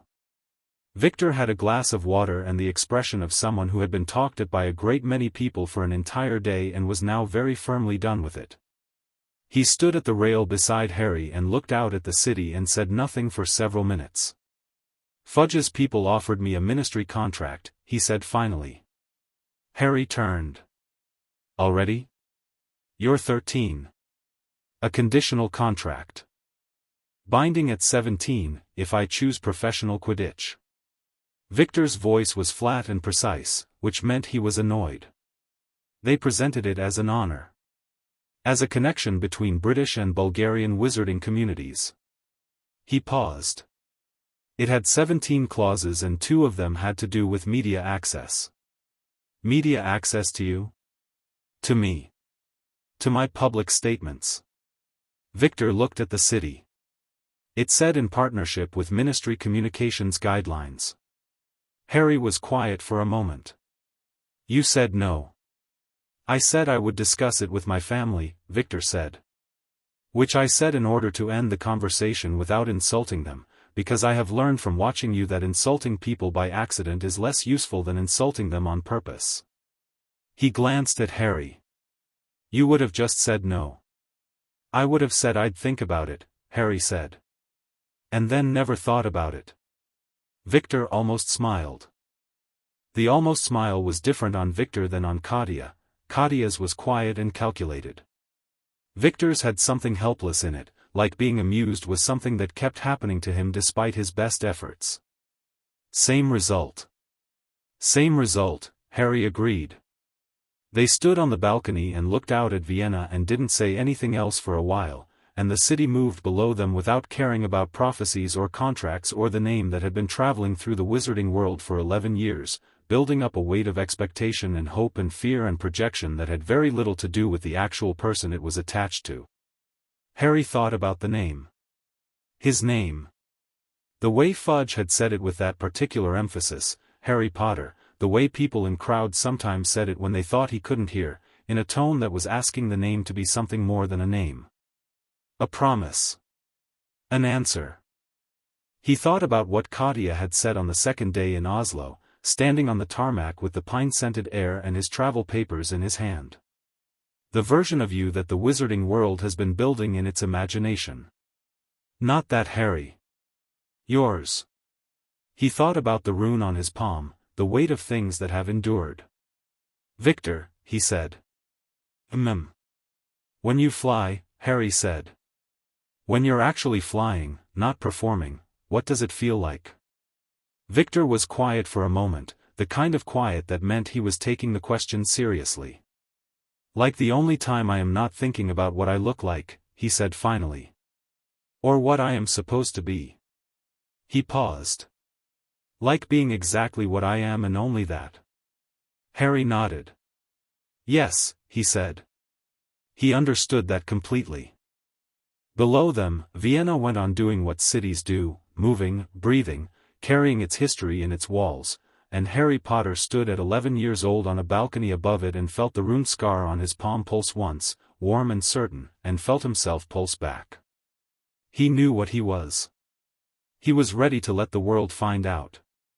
Chapter 4, The Tournament of Teeth. The Triwizard Tournament announcement came in September of Harry's 4th year at Durmstrang, which made him 14 and put him 3 years ahead of his entry cohort in 4 subjects and 2 years ahead in everything else, which instructor Lottie had recently noted in his assessment with the dry observation that the assessment framework was beginning to require modification to remain useful. Karkaroff made the announcement at the autumn convocation with the theatrical gravity he reserved for moments he considered historically significant, which was more moments than most people would consider historically significant but which Harry had learned to filter for actual content. The actual content was this: Hogwarts, in partnership with the British Ministry of Magic, had revived the Triwizard Tournament after a hiatus of several centuries, to be held at Hogwarts Castle in the coming academic year. Each of the 3 major European schools, Hogwarts, Beauxbatons, Durmstrang, would send a delegation. An impartial magical artifact, the Goblet of Fire, would select 1 champion from each school. The champion would compete in 3 tasks. The winner received eternal glory and 1,000 galleons. Harry listened to this with his chin resting on his hand and thought about the last time a Triwizard Tournament had been held and how many of its champions had survived it. You are calculating the mortality rate, Viktor said beside him, very quietly. Someone died in 1792, Harry said, equally quietly. Cockatrice incident. The whole tournament was suspended in 1792 for safety reforms. And then unsuspended. And then unsuspended. Harry looked at Karkaroff, who was still speaking. Dumbledore is involved. He wouldn't revive something actively dangerous without modifications. A pause. But the modifications might not be sufficient. Viktor said nothing, which was his way of agreeing. Karkaroff announced that Durmstrang's delegation would be selected in October, that the age line restriction would apply, 17 and older to submit a name, and that the school expected nothing less than complete excellence from whoever represented them. The convocation ended and the students moved toward dinner, and Harry walked alongside Viktor through the corridor and said, "You're not entering." Viktor looked at him sideways. "I am 17 in December." "Which means you're 16 until December, which means you're below the age line until December, which means you're not entering." Harry paused. "Unless December is before the goblet closes." "It is not," Viktor said. He knew this already. He'd looked it up, which meant he'd been thinking about it since before the announcement. "The goblet closes in November." Another pause. "I will be eligible the following year if they extend the tournament." "They won't extend it," Harry said. "It's 1 year, 1 event. The next one is in 7 years if the pattern holds." He looked at Viktor. "So you're not entering?" Viktor was quiet for a long moment. They walked past the library corridor, past the door to the assessment hall, past the stone staircase to the east tower where Harry's room was. The sea was audible through the walls tonight, louder than usual, which meant weather coming. "It would have been," Viktor started. "I know," Harry said. Viktor stopped walking. Harry stopped with him. They were in the corridor near the ground floor window that looked out over the black shore, and the sky outside was doing something complicated with clouds. "You are going to enter," Viktor said. It was not a question. He'd been doing math of his own. Harry turned 14 in July, which was not 17. The age line was firm. Unless Dumbledore, and Harry had been turning this over since the announcement, 3 hours ago, unless the nature of the Goblet of Fire was such that a significant magical signature could interact with it in ways the age line didn't anticipate. Unless the Eternal Lord Right's designation was something the Goblet recognized as a different category of, no. That was wishful architecture. The age line was a deliberate magical construct. It would not bend for symbolic significance. "I can't enter," Harry said. "I'm 14. "The age line," Viktor said. "Yes." Viktor looked at him with the particular expression he used when he thought Harry was being imprecise. "I said you are going to enter. I did not say you were going to submit your name to the goblet." Harry looked at him. "Karkaroff wants a champion who represents Durmstrang's approach," Viktor said carefully. "He has 3 students in consideration for the submission. Volkov, who is good at everything and brilliant at nothing. Petrov, who is exceptional at blood magic and has the political instincts of a rock. And Sorokina, Sorokina is genuinely excellent," Harry said. "Sorokina is genuinely excellent and she knows it, and she is also afraid," Viktor said. "Not of the tasks. Of failing publicly.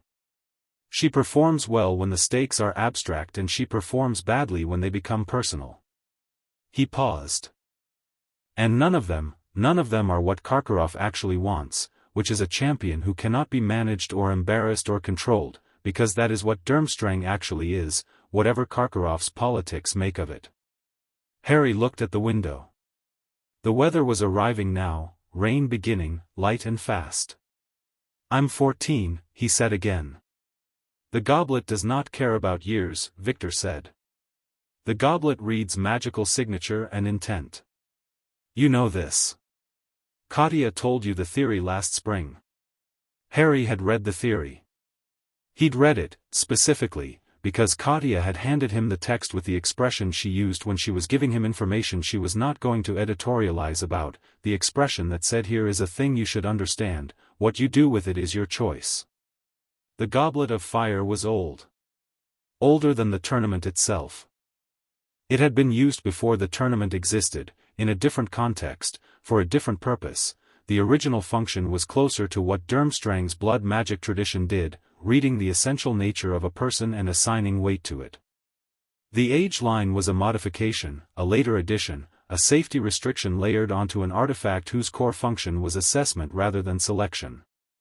The restriction operated by reading a candidate's physical age. A candidate whose essential magical signature operated outside standard developmental parameters, whose core power had been recognized and named by the old rites as something that did not fit neatly into developmental categories, was theoretically not subject to the restriction in the same way. Theoretically. If I put my name in and the age line rejects me, Harry said, it's embarrassing and Karkaroff uses it as a reason to manage my profile at the school for the next 3 years.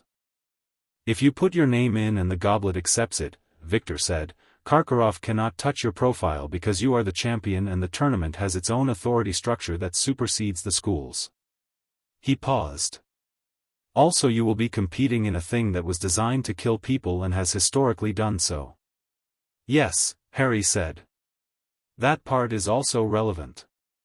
I will be at Hogwarts, Viktor said. With the delegation. Whatever happens, I will be there. Harry looked at him. Viktor looked back. They had the conversation they usually had without speaking, the one that had been built over 3 years of library afternoons and shore mornings and the specific vocabulary of mutual trust that doesn't require a great deal of language. I'll talk to Katya, Harry said. Katya listened to the full argument without interrupting, which she did when she was genuinely uncertain and processing as he spoke rather than waiting for him to finish so she could respond with a position she'd already formed. When he finished, she was quiet for a long time. The blue fire crackled. The sea was louder tonight than the walls should have allowed, which happened sometimes at Durmstrang when the castle's wards were paying attention to something. The theoretical basis is sound, she said finally. I know. The practical risk is significant. I know that too. The tasks will be designed for 17-year-olds at minimum. Likely for adult-level magical capability. She looked at him. You are operating at what level currently? Lottie's last assessment put my practical output at 6th-year standard across core subjects. Rune work is postgraduate. Blood magic theory is, he paused, Lottie didn't have a category for it. I know what Lottie's assessment said, Katya said. I wrote half the framework. She stood and went to the window. Outside, the rain was serious now, moving horizontally in the wind. If the goblet accepts you, you will compete. I will not pull you from a commitment the tournament's magic has confirmed. That is not how the old agreements work. She turned from the window. If the goblet accepts you, you will not hide what you are in order to appear less threatening or more sympathetic. The tasks will demand everything you have and I will not watch you perform at half capacity for optics. I wasn't planning to, Harry said. I know you weren't. She looked at him steadily. I am saying it explicitly because Dumbledore will be at Hogwarts and he will have opinions about how you conduct yourself in the tournament and I want you to have heard very clearly, from me, before we arrive, that his opinions about your conduct are his opinions and not instructions. Harry held her gaze. Understood. Karkaroff will also have opinions. Karkaroff's opinions are even less relevant than Dumbledore's. Yes, Katya said. They are. She turned back to the window. Put your name in. He submitted the parchment to the goblet 3 days before the closing date, at 10 o'clock on a Tuesday evening when the entrance hall was empty and the blue-white flame of the goblet was the only light source in the room and it cast no shadows, which Harry found interesting from a theoretical standpoint. The age line was visible, a thin luminous circle on the floor, barely knee-height, humming with Dumbledore's specific magical signature, which Harry recognized from 4 years of visits and the distinctive quality of magic that belonged to someone who had been working at a very high level for a very long time. It was elegant work. Simple in appearance, deeply complex in mechanism. Harry stood outside the circle. He looked at the goblet. The goblet looked back in the way that objects with significant magical consciousness look back, not with eyes, but with attention. He pressed his thumb to the parchment where he'd written his name, the same thumb on the same hand as the rune scar, and held it there for a moment. The scar warmed. The parchment took the warmth and held it, the ink going briefly bright before settling. He stepped to the age line. The goblet's flame shifted. Went from blue-white to something deeper, something that was closer to the color of the rune lights on Sigrid's knife on that evening in a London hotel room when he was 8 years old. It pulsed once, outward, and Harry felt the pulse against his chest in the same place the right had moved through. He stepped over the line. Nothing happened. No rejection flash, no age line alarm, no sudden lurch backward. The line let him through the way Durmstrang's gate wards had let him through on arrival, a moment of assessment, a recognition, a decision. He walked to the goblet and dropped the parchment into the flame. It burned. The flame went briefly, intensely white, and then returned to blue, and the goblet made no further acknowledgement, and Harry walked back across the age line and out of the entrance hall, and the castle was quiet around him and the sea was pressing on the shore in the dark. He went to bed and slept well. The goblet made its selections on the last day of October, at the feast, in front of both delegations and the assembled Hogwarts students, and the tension in the Great Hall was the particular kind of tension that only exists when several hundred people all want the same uncertain thing to resolve. Viktor was sitting beside Harry in the Durmstrang delegation's seating. He had not said much since their conversation in the corridor, which was normal. He had eaten dinner with the steady focus he gave to all physical necessities and watched the goblet with the expression he used for things he was waiting on. The goblet's flame turned red. The first name, Fleur Delacour of Beaux Batons.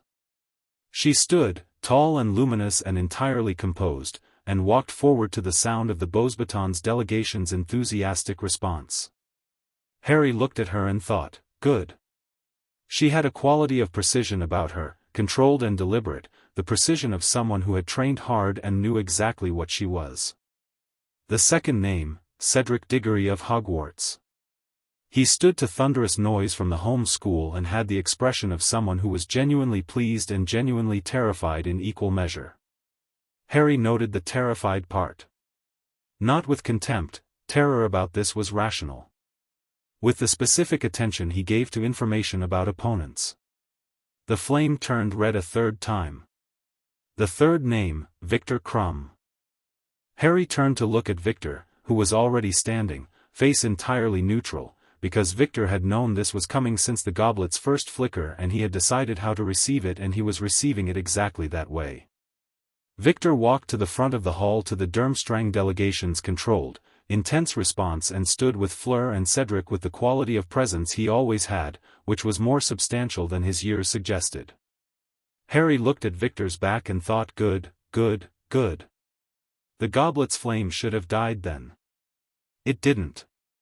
It went red again, brighter than the 3 previous times, and the fourth name fell from the flame and Dumbledore caught it and read it, and the Great Hall went completely, absolutely silent in the way that only happens when something has broken the expected shape of events. Dumbledore looked at the parchment for a long moment. "Harry Potter," he said. The silence continued for approximately 3 seconds. Then the hall broke into noise, confusion, disbelief, the sound of several hundred people trying to understand what they'd just witnessed. Harry stood. He walked to the front of the hall through the noise without hurrying, because hurrying would have suggested he was uncertain about his right to be walking forward, and he was not uncertain. He stood beside Viktor, who looked at him sideways with an expression that on anyone else would have been surprise, and on Viktor was just the very slightest shift in his otherwise neutral presentation. Harry looked at Dumbledore.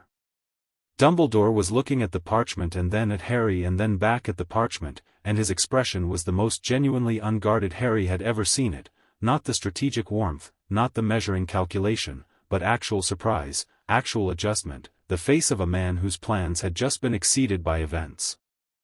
Karkaroff was beside him and was doing something considerably louder, which involved pointing at Harry and saying things about ages and rules and the integrity of the selection process, and Madame Maxime of Beaux Batons was standing with her arms folded and her expression suggesting she had opinions about all of this and was reserving them. Bartemius Crouch Sr., representing the ministry, was white around the mouth. "He is 14, Karkaroff said, for the 3rd time. The goblet accepted him, Dumbledore said, very quietly. The goblet made an error, the goblet does not make errors, Dumbledore said, still quietly, and with a finality that ended Karkaroff's sentence cleanly. He looked at Harry. The magical contract is binding. All 4 champions are bound to compete. He paused. Harry. Professor, Harry said. Did you submit your name? Yes, Harry said. And the age line, let me through, Harry said. I walked over it. It read my signature and it let me through. He held Dumbledore's gaze. I suspect you know why. Dumbledore looked at him for a very long moment. Yes, he said, very quietly. I suspect I do. The weeks between the selection and the first task established the texture of the tournament experience, which Harry assessed as interesting, politically complicated, and containing at least 3 active attempts to manage him that he was actively declining. The Hogwarts students' reaction to him was mixed in a way Harry found genuinely interesting as a data set. A significant portion were hostile. There was a boy in the year below him named Ron Weasley who had taken Harry's selection as a personal offense, which Harry found baffling until Viktor explained that Weasley had been loudly certain that Cedric Diggory was going to win for Hogwarts and Harry's presence was disrupting that narrative.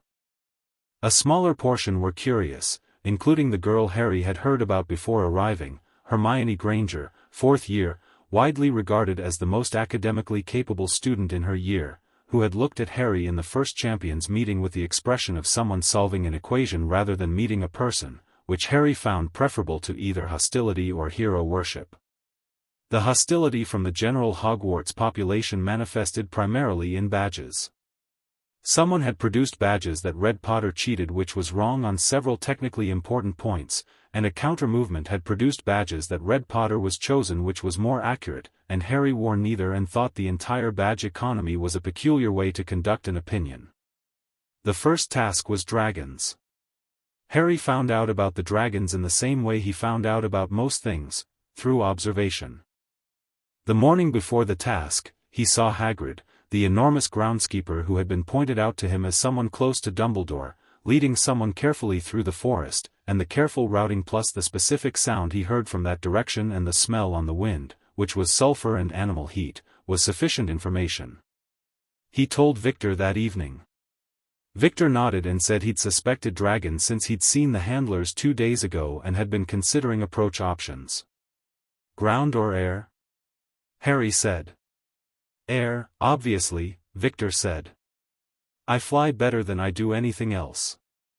The dragon will track the broom, but the speed advantage is sufficient to what? Harry said. To retrieve the egg from the nest while the dragon is distracted. Viktor paused. The eggs are in the nests. That is the task. Yes, Harry said. He'd deduced the same thing. He was quiet for a moment. I'm not going on a broom. Viktor looked at him. You could. You fly adequately. I fly adequately, Harry agreed. Viktor, you fly exceptionally. Adequately is not what I want to be standing next to in the context of a dragon, relatively speaking. He looked out the window at the dark grounds. I'm going to use the terrain. The arena is open ground. There's a forest edge on the north side, Harry said.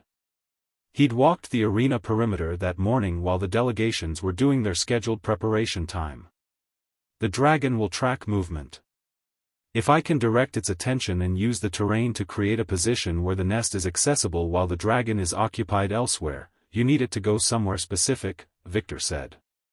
I need it to go somewhere specific, Harry agreed. Which means I need something sufficiently interesting on the other side of the arena to occupy a very large, very angry creature while I take its egg. Viktor was quiet for a moment. What are you going to use? I haven't decided, Harry said. I have 18 hours. He spent those 18 hours thinking about it with the methodical patience Durmstrang had trained into him, working through the problem from the dragon's perspective rather than his own, which Instructor Voss had taught him was the correct approach to any opponent. Understand the way they think before you decide how to respond to the way they think. The Hungarian Horntail was the dragon he'd drawn, which he'd confirmed through observation and which was, by all accounts, the most dangerous of the 4 available dragons. Harry found this more clarifying than demoralizing. The most dangerous option was the most interesting problem. Dragons were territorial, not aggressive by nature. Aggression was a response to perceived threats, and the threat they were most likely to respond to with absolute focus was a threat to their eggs. Which meant the safest approach was not to appear to threaten the eggs while actually retrieving them, which meant misdirection, which meant something that read as a genuine threat from the dragon's perspective, elsewhere. Harry went to Katya's temporary accommodation at 10 o'clock that night and explained what he intended. She listened without comment until he finished. The blood magic component, she said, is theoretically possible, Harry said. The animation rune sequence, if I construct it correctly, it will sustain for approximately 10 minutes. That's sufficient. You have never done a full animation working before, she said. I've done the theory, Harry said. Twice, in controlled conditions, on small objects.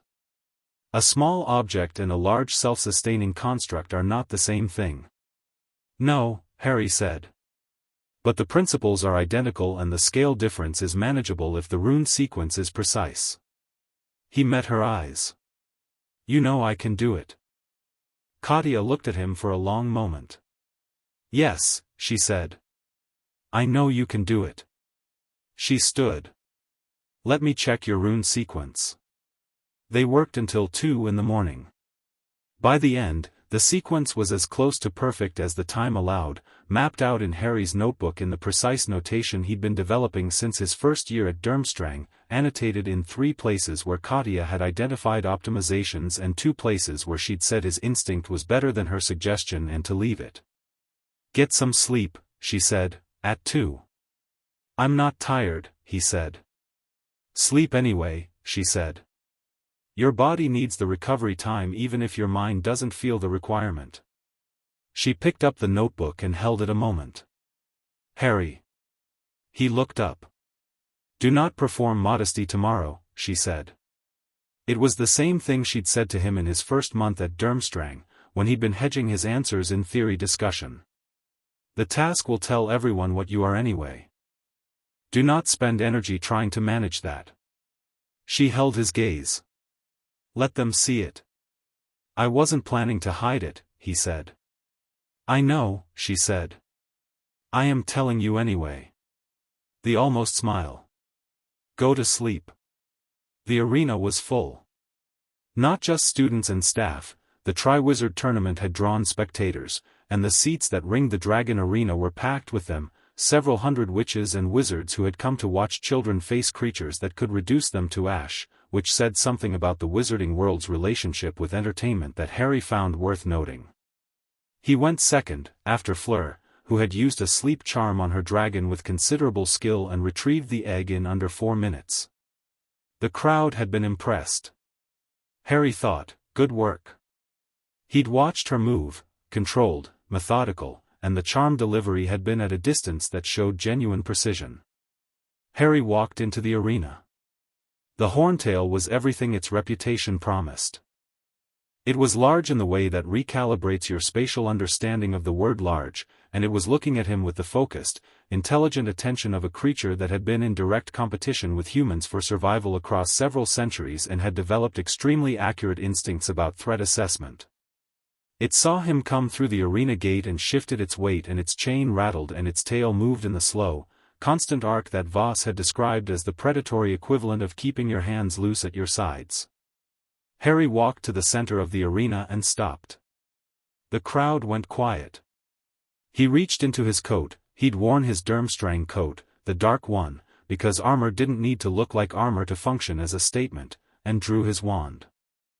He held it down at his side and looked at the dragon looked at him, and he spent exactly 5 seconds doing the thing Voss had taught him, which was finding the stillness at the center of high-stakes moments, the still point from which everything else moved.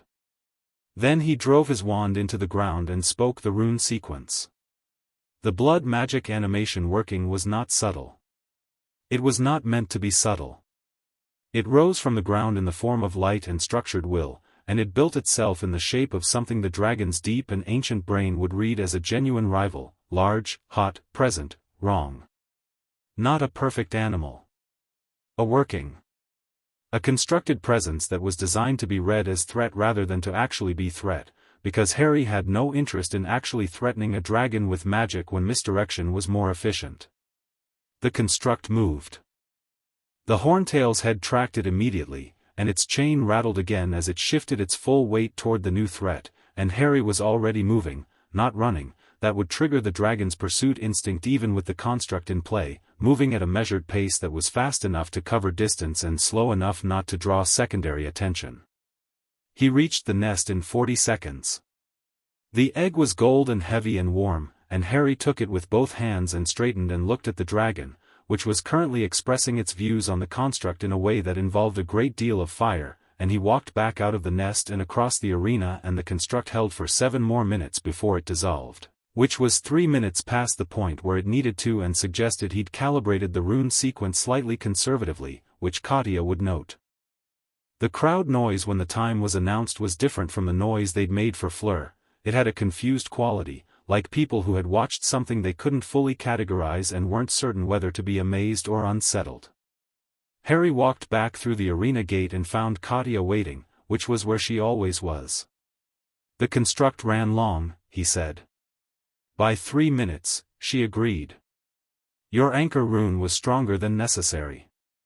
Adjust the depth next time." She looked at him for a moment. "The dragon never came within 15 meters of you." "No," Harry said. "The crowd is unsettled," she said. "I know," he said. "Good," she said. Viktor came out of the champion preparation area and looked at Harry with the expression of someone who had been watching and had opinions. "The animation working," he said. "In practical conditions. Against a horntail." "The theory was sound," Harry said. "The theory was postgraduate level," Viktor said. "You are 14. He said this without any particular emotion, just as an accurate statement of the facts. Then he held out his hand. Harry took it and they gripped for a moment, the specific grip that meant more than it showed, and then Viktor let go and went back to preparing for his own run. Harry sat down and looked at the egg in his hands and thought about the task and what it had cost him, which was almost nothing, and what it had shown the watching world, which was quite a lot. He thought about Dumbledore somewhere in the stands, watching. He thought about Umbridge, who had been at the judges' table, whose smile when she'd looked at him this morning had the precise, calibrated quality of someone recording data for future use. He thought about Cedric Diggory, who was going third, who was afraid and brave in the ordinary way that most people were brave, without the specific training and specific nature that Harry had behind him. He thought about what it meant to face a dragon without those things. He found Cedric before the boy went into the arena and said, 3 sentences, that the simplest approach to a dragon was misdirection, give it something else to look at. He didn't explain how he'd done it. He didn't offer a full strategy. Just the principle. Cedric looked at him with the expression of someone reassessing an assumption. "Why are you telling me this?" "Because you're going to be in that arena in 10 minutes, Harry said. "And it would be a waste." Cedric held his gaze for a moment. "Thank you," he said, and meant it. "Don't die," Harry said, and walked away. He sat in the preparation area and held the golden egg and listened to the crowd react to Cedric's run, which was good, which used misdirection in a way that was less precise than Harry's but effective enough, which meant Cedric would survive to the second task, and the second task was its own problem. The scores went up at the end of the afternoon. Harry was first. Viktor second. Cedric third. Fleur fourth, having partially woken her dragon in the final phase. Karkaroff's face, when the scores were posted, was something that Harry decided was worth studying later when he had more time and energy to enjoy it properly. He looked at the scoreboard and then at the golden egg in his hands and then at the stands, where several hundred witches and wizards were still processing what they'd seen, And somewhere in that crowd the wizarding world was making its first real adjustment to the gap between the Harry Potter it had imagined and the Harry Potter that had just stood in an arena and misdirected a dragon with blood magic at 14 years old and walked away with a golden egg and an expression of complete, untroubled composure. The adjustment was, Harry thought, long overdue. Chapter 5, What the Blood Remembers. The Golden Egg screamed. Every champion had opened theirs at some point in the weeks following the first task and arrived at the same conclusion. The sound it produced was a high, piercing wail that told you nothing useful and hurt your ears significantly, which was apparently the point, because the egg's secret was only accessible underwater. Harry had opened his once, noted the screaming, closed it again, and spent the next 4 days working through the acoustic properties of the sound in his notebook until he had decoded the message without getting in a bath. The second task required retrieving something taken from each champion, held at the bottom of the lake, within an hour. Harry worked out what had been taken from him on the morning before the task, when he woke up and Viktor was not at breakfast and was not in his room and was not anywhere in the castle or the grounds that Harry could locate. He stood in the corridor outside Viktor's Durmstrang dormitory room and felt the absence like a missing structural element, the kind of absence that changes the load-bearing arrangement of a space, and thought, of course. Katya found him there. I know, Harry said, before she spoke. They took him at midnight, she said. Standard tournament procedure, the thing of highest value, willing participation under a sleep charm, returned unharmed after the task concludes. She looked at him carefully. Are you fine? Harry said. Not dismissing the question. Actually answering it. He was fine. He was also going to get Viktor back in considerably less than an hour, because an hour was what the task allowed, not what it required. The lake. The lake, Katya confirmed. Gillyweed is the standard solution. I have some. She paused. Or there are other approaches. What approaches? Harry said. There are rune sequences for controlled environmental adaptation, Katya said. More complex than gillyweed. More flexible. The runes work with what you already are rather than introducing a biological change. She held his gaze. The risk is higher. The capability is, potentially more interesting. Harry thought about standing in the arena with his wand in the ground and the blood magic animation rising from it, and the way the crowd's noise had changed when they understood what they were seeing. He thought about what Katya had said afterward, let them see it. Show me the rune sequence, he said. The lake was black and cold in the way that deep northern water is cold, not the cold of the sea, which was aggressive and immediate, but the cold of still, ancient water that had been accumulating darkness for a long time and had no particular interest in giving it back. Harry stood at the edge in the February morning and felt the crowd noise behind him and did not pay attention to it. He uncapped his wand and drew the first rune on the back of his left hand, the adaptation sequence, which Katya had walked him through twice at midnight and once this morning, quick and precise, her finger tracing the shapes against his palm while he memorized the exact pressure and angle of each stroke. The runes went onto his skin in blue-white light, the same color as Katya's fire, and he felt them settle in as the sequence completed, a structural pressure across his chest and throat and hands, the feeling of something reconfiguring. He breathed in. His lungs did something that was not quite painful and not quite comfortable, a fundamental adjustment, old biology meeting older magic, negotiating terms. He stepped into the lake. The cold hit him everywhere at once and he went under and kept going. The underwater world was very dark and very quiet in the way that the north was quiet, with weight and presence rather than absence.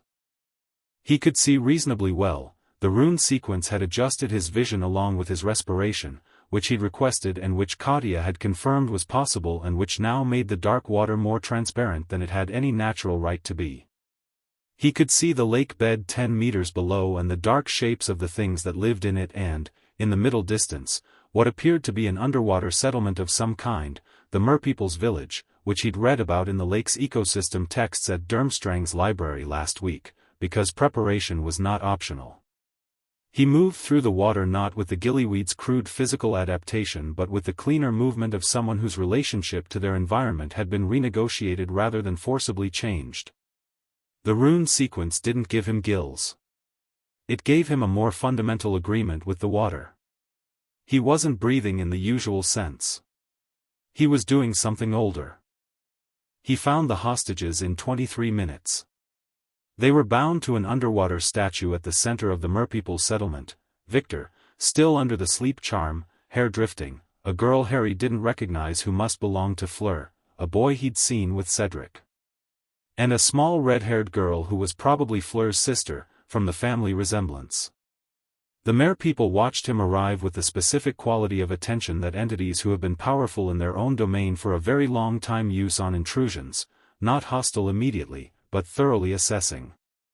Harry looked at them and then at the hostages and then drew his wand and cut Viktor's binding with a single precise stroke and caught him before the current moved him. The merpeople moved. Not aggressively, but purposefully, the way a border guard moves when someone has crossed a line. "I'm taking him," Harry said, "into the water." His voice came out wrong in the usual way but the intent was clear enough, and the rune sequence was doing something interesting with the sound that Katya had not specifically mentioned and he would ask her about later. The merpeople heard him. He could tell by the shift in their formation. He looked at the other hostages. The tournament rules, technically, required each champion to retrieve only their own person. But Fleur was above the water somewhere struggling with something. He could feel the disturbance in the water's surface far above, the vibration of a challenge going badly, and the small girl was not a problem Harry was willing to leave underwater while he swam to the surface on time. He cut all 4 bindings. The merpeople's formation tightened. Harry looked at them steadily. He held Viktor with one arm and had his wand in the other hand and he did not raise it offensively, because raising it offensively would be stupid and wrong in equal measure. He held it pointed down and said, "Still into the water, I'm not here to fight you. I'm taking all 4 because leaving them is not an option and I suspect you know that." The head merperson, she had gray skin and dark eyes and a face that was severe in the specifically non-human way of beings who didn't organize their expressions around human emotional communication, looked at him for a long moment. Then she looked at the rune sequence on his hand. Her expression did something complicated. The merpeople parted. Harry moved through the gap and upward, Viktor's weight against his shoulder, the 3 other hostages rising alongside him in the water column, and he thought about that complicated expression and what it had recognized and decided he would add merperson magical traditions to his reading list. He broke the surface in 31 minutes, which was 29 minutes inside the time limit, and the crowd noise hit him like a wall. He came second in the task scoring. First place went to Cedric, who had used a bubblehead charm and arrived at the hostages in 28 minutes, which was 3 minutes faster than Harry's surface time. Harry looked at the scores without any particular feeling about second place, because the task was not about first place and both of them knew it. Cedric had retrieved 1 person, Harry had retrieved 4, and the judges had decided that the rulebook and the point system were 2 different things and had scored accordingly but not equivalently. Viktor had woken in the hospital wing an hour after the task ended, in the disoriented way of someone brought back from a magically induced sleep, and the first thing he'd done was ask what Harry's time was, which was a very Viktor question. 31, Harry said. Viktor absorbed this. Rune sequence? Yes. Did it work the way it was supposed to? Better, Harry said. The sound component was unexpected. I'll ask Katya about it. Viktor nodded and then was quiet for a moment and said, without looking at Harry, "Thank you." "Don't," Harry said. "I'm going to anyway," Viktor said. "Fine," Harry said. "You're welcome. Don't make it significant." "It is significant," Viktor said. "Then don't make it loud," Harry said. Viktor almost smiled. "Fair," he said. The weeks between the second and third tasks developed a texture that Harry found increasingly interesting and increasingly worth watching carefully. 3 things were happening in parallel and he was tracking all of them. The first was Cedric, who had stopped being wary of Harry sometime around the second task and had started being something else, not friendly exactly, not yet, but the thing that existed before friendship, the mutual recognition of a person who is operating at a sufficient level to be worth actual attention. They talked, occasionally. Not about the tournament. About magic. Cedric had an interest in the theory underpinning transformation that was more sophisticated than his year level, and Harry found the conversations genuinely useful because Cedric's approach to theory was different from the Durmstrang approach, more intuitive and less structural, and the collision of frameworks produced new angles. The second was Hermione Granger. She had been watching him since October with the equation-solving expression, and in late February she appeared beside him in the library. The Hogwarts library was substantial and well-organized and Harry had been using it extensively, and said, without preamble, the rune sequence you used in the lake. The adaptation working. The theoretical basis for it is in Gregorovich's texts, but the application you used was different from anything he describes. Did you modify it? Harry looked at her. She looked back with the expression of someone who was asking because she genuinely wanted to know and had no secondary agenda about it. Katya and I modified the anchor rune, he said. The standard sequence uses a static anchor, which limits the adaptation's flexibility. We replaced it with a dynamic anchor tied to the rune scar on my palm, which let the sequence respond to environmental changes rather than having to anticipate them. He paused. Do you know Gregorovich's work? I've read everything publicly available, she said. His later papers are almost impossible to find outside specialist libraries. She sat down across from him, apparently having decided the conversation warranted it. The rune scar. Is that from the Eternal Lord right? Harry looked at her. You've read about the Eternal Lord right? I've read everything, she said again, in a tone that was not boastful, just accurate. He turned his palm over and showed her the scar. She looked at it with the careful, complete attention she gave to things she was genuinely studying. It's a dynamic anchor, she said. Yes, he said. For everything. She looked up at him. She had the particular expression of someone whose framework for a thing has just been adjusted from the outside, the same expression Dumbledore sometimes wore around Harry and that Katya had worn on the morning after the rite. The rearrangement expression. That's why the goblet accepted you, she said. Yes, he said. You're not operating within standard developmental parameters because the rite reclassified your magical signature as, she stopped. That's not a published theory. No, he said. I worked it out in October, she said. When the goblet chose you. A pause. I didn't tell anyone. He looked at her carefully. Why not? Because it wasn't my information to tell, she said, with a simplicity that told him this was not a calculated answer. It was just what she thought. And because I wasn't certain, and I don't say things I'm not certain about. Harry studied her for another moment. Gregorovich's third paper, he said. The one on recursive rune structures. Do you agree with his conclusion about closed-loop stability? Hermione's expression shifted entirely, the calculation fell away and something more direct came through, the expression of someone who has been waiting for permission to say what they actually think. No, she said. His closed-loop model assumes the anchor rune is static, which makes the stability argument circular.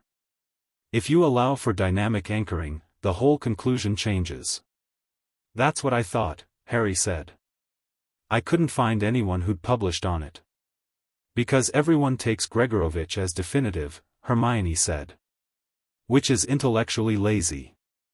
Harry looked at her for a moment and thought that she was someone Katya would find worth talking to, which was a significant assessment. He thought about Mara in Vienna saying I know your face and the value of having people around you who paid sufficient attention to be accurate. Are you doing anything about the third task? He said. Hermione looked at him with the expression of someone who found the question unexpected but wasn't going to pretend otherwise. I'm not a champion. I know, he said. I'm asking whether you're thinking about it. She was quiet for a moment. It's going to be a maze, she said. The groundskeeper has been growing something large in the training grounds for 2 months. Maze logic with magical obstacles. Navigation under pressure. She paused. The challenge won't be the obstacles. It'll be the orientation, knowing where you are when the maze is actively trying to disorient you. Directional runes, Harry said.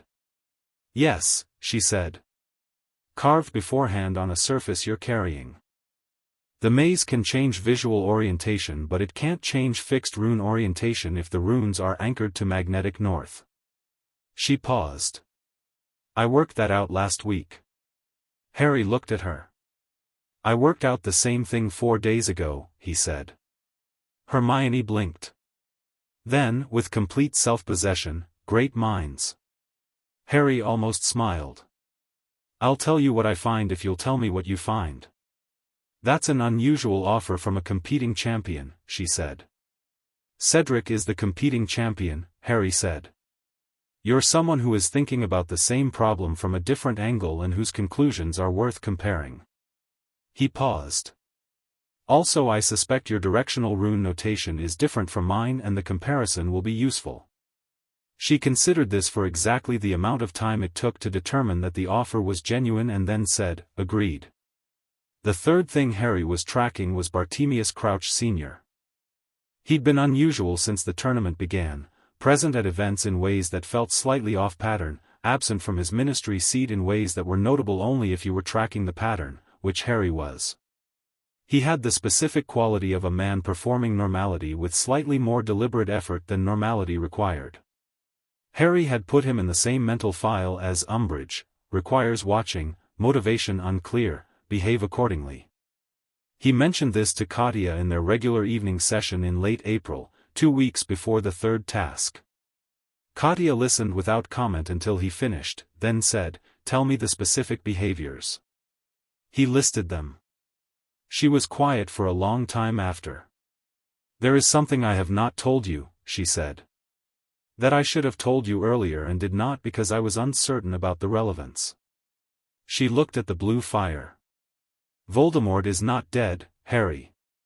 You know this from the prophecy. But he is also not merely diminished in the way Dumbledore has suggested publicly. He has been working toward physical reconstitution. There are reports, through channels I will not specify here, that suggest the reconstitution requires a specific ritual. Blood-based. Old." She held his gaze. "The ritual requires 3 things. Bone of the father. Flesh of a servant. Blood of an enemy." Harry went very still. "Blood of an enemy," he said. "Your blood specifically," Katya said. "Because you are marked as equal. The prophecy's designation. The blood right of the Eternal Lord amplifies that further. Your blood is not just the blood of an enemy, it is the blood of someone the old magic has named in a very specific way, and that naming makes it more useful. For certain workings."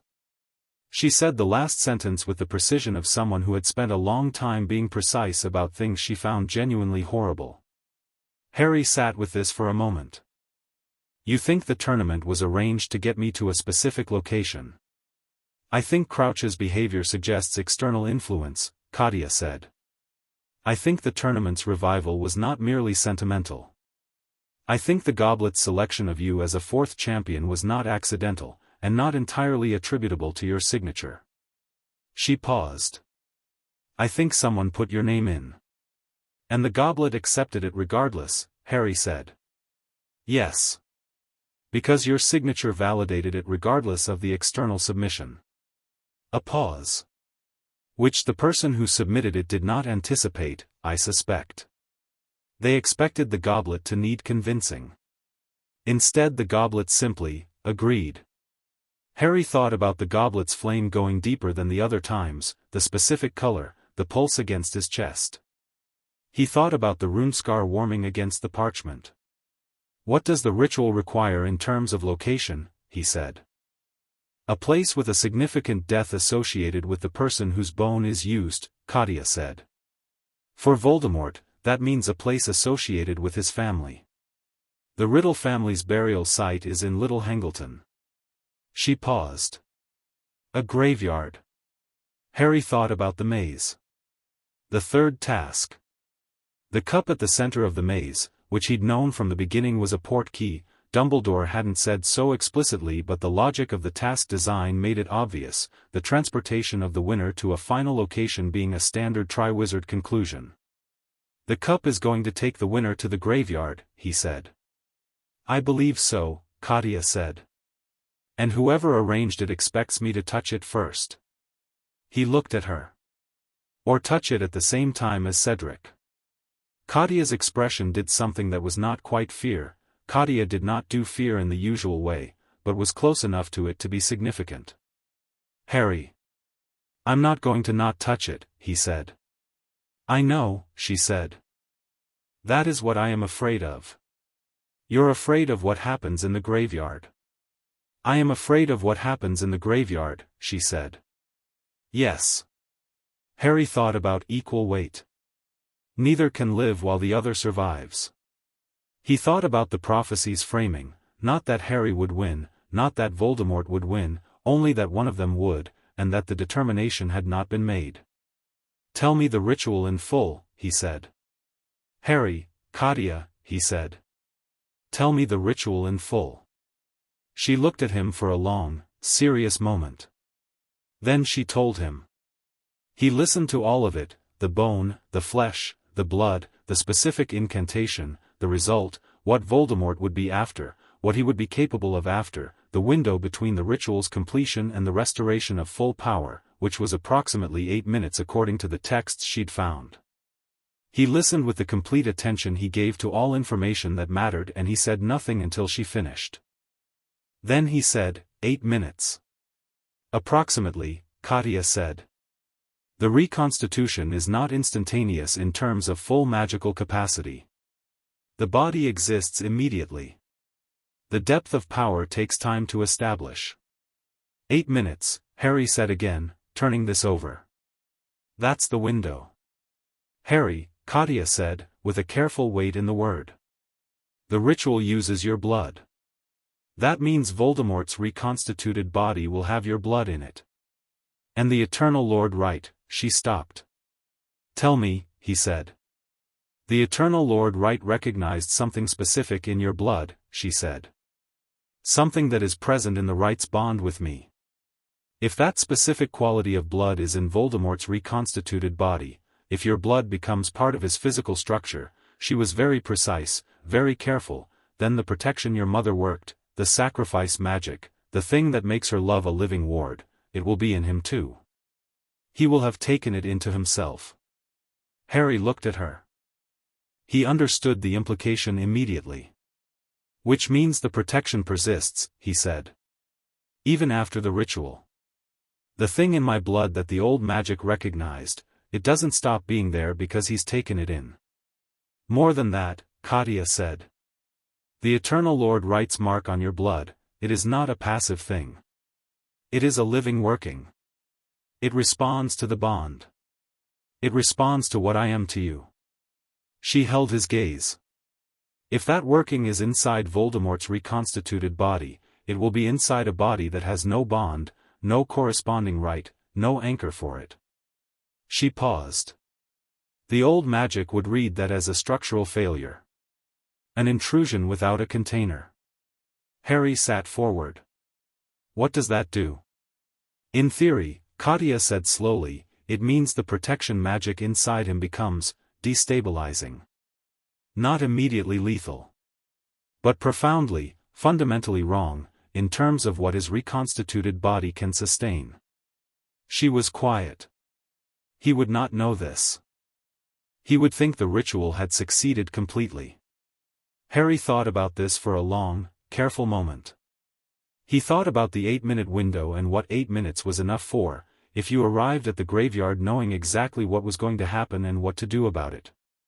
I need to be prepared before I touch the cup, he said. You need more than prepared, Katya said. You need the specific blood right extension I have been developing for the last 4 months. She held his gaze. Since I first started suspecting this. Harry looked at her. "You've been working on this since January," she said. "When the crouch pattern began." She was entirely level. "I was not certain. I did not want to alarm you before the second task. But I have been preparing." The almost smile was completely absent. What was there instead was something harder and more absolute. "I am your sworn protector, Harry. The right named me so. Preparing for threats to your life is not optional for me. It is what I am." Harry looked at her across the blue-lit room and thought about 8 years old and a concrete embankment step and 14 pence and a woman with a bone-handled knife who had looked at him and seen him. "What does the extension require?" he said. "A working we do together," she said. "Tonight. It will strengthen the right's presence in your blood specifically, make the Eternal Lord Mark more active, more responsive." She paused. "It will also mean that when Voldemort takes your blood, he is not taking ordinary blood of an enemy. He is taking blood that the old magic has specifically and actively prepared." "Which is what he deserves," Harry said. Katya looked at him. "Yes," she said. "It is." They worked the extension right that night in her office, the same space where they'd done 3 years of theory and practice, and the accumulated weight of Katya's teaching was in the walls. The rite was complex, layered, multi-stage, built on the same foundational grammar as the original Eternal Lord, working but deeper, more specific, more deliberate about what it was making permanent in Harry's blood. It was also, unlike the first rite, not painless. Not because it was dark. Because it was significant. Because it was doing something real to something real, and real changes in fundamental things have a cost that is physical before it is anything else. Harry sat through the working with the stillness he developed over 4 years of Durmstrang, the stillness that was chosen rather than endured, and when it was done and the blue fire had burned its deepest and the rune lights had moved through every pattern they were going to move through, he sat back in his chair and breathed carefully, and the scar on his palm was warm enough to be almost uncomfortable, and the scar on his forehead was the same. "All right?" Katya said. "Yes," he said. She looked at him with the expression she used when she was checking whether he was being accurate or performing resilience. She seemed to find the answer. "The maze," she said. "When you enter tomorrow night, you will get to the cup. I am telling you this not as encouragement but as a practical statement. You will get there."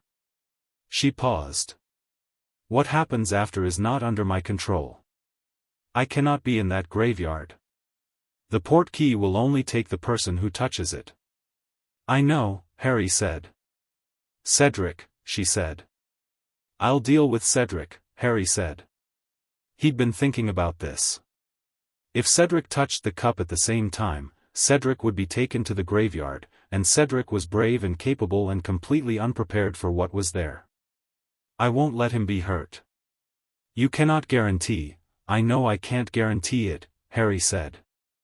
"I'll do my best." Katya looked at him for a long moment. Then she said something that she very rarely said, because she had decided at the beginning that what Harry needed from her was honesty and presence rather than warmth, and that restraint on the warmth was a form of respect. She had maintained this through 4 years of extraordinary restraint. "I am going to be in the stands tomorrow night," she said. "And the moment you return from wherever that cup takes you, I am going to be the first person you see. Not because I am your guardian and it is my obligation." She held his gaze.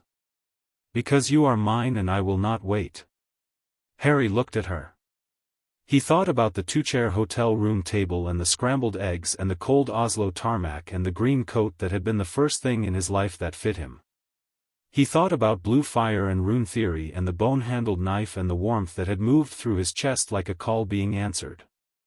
"I know," he said. The maze was exactly what Hermione had predicted and Harry had prepared for, which made it a problem he'd already solved rather than one he was solving under pressure. The directional runes on the inside of his left forearm, Hermione's notation, which was more elegant than his own, confirmed by comparison and improvement, held true through 3 disorientation zones, a boggart, and a Sphinx's riddle that Harry answered in 40 seconds because the riddling tradition was something he'd read about at Durmstrang just in case. He met Cedric at the center in 47 minutes. The cup was 20 feet away, golden, glowing, entirely too obviously significant. Cedric looked at it and then at Harry. His expression was the complicated mixture Harry had come to know over 5 months, the competitive instinct, the genuine respect, and the thing underneath both of those that was just a 17-year-old who wanted to be good enough and wasn't entirely certain he was. "Take it," Harry said. Cedric looked at him. "What?" "Take it," Harry said. "Get out of the maze. Don't touch it at the same time as me." "Harry, Cedric." Harry held his gaze. "I'm telling you something important. Don't touch it at the same time as me. Take it first, get out, that's the right outcome for you." He paused. "You've been good throughout this tournament.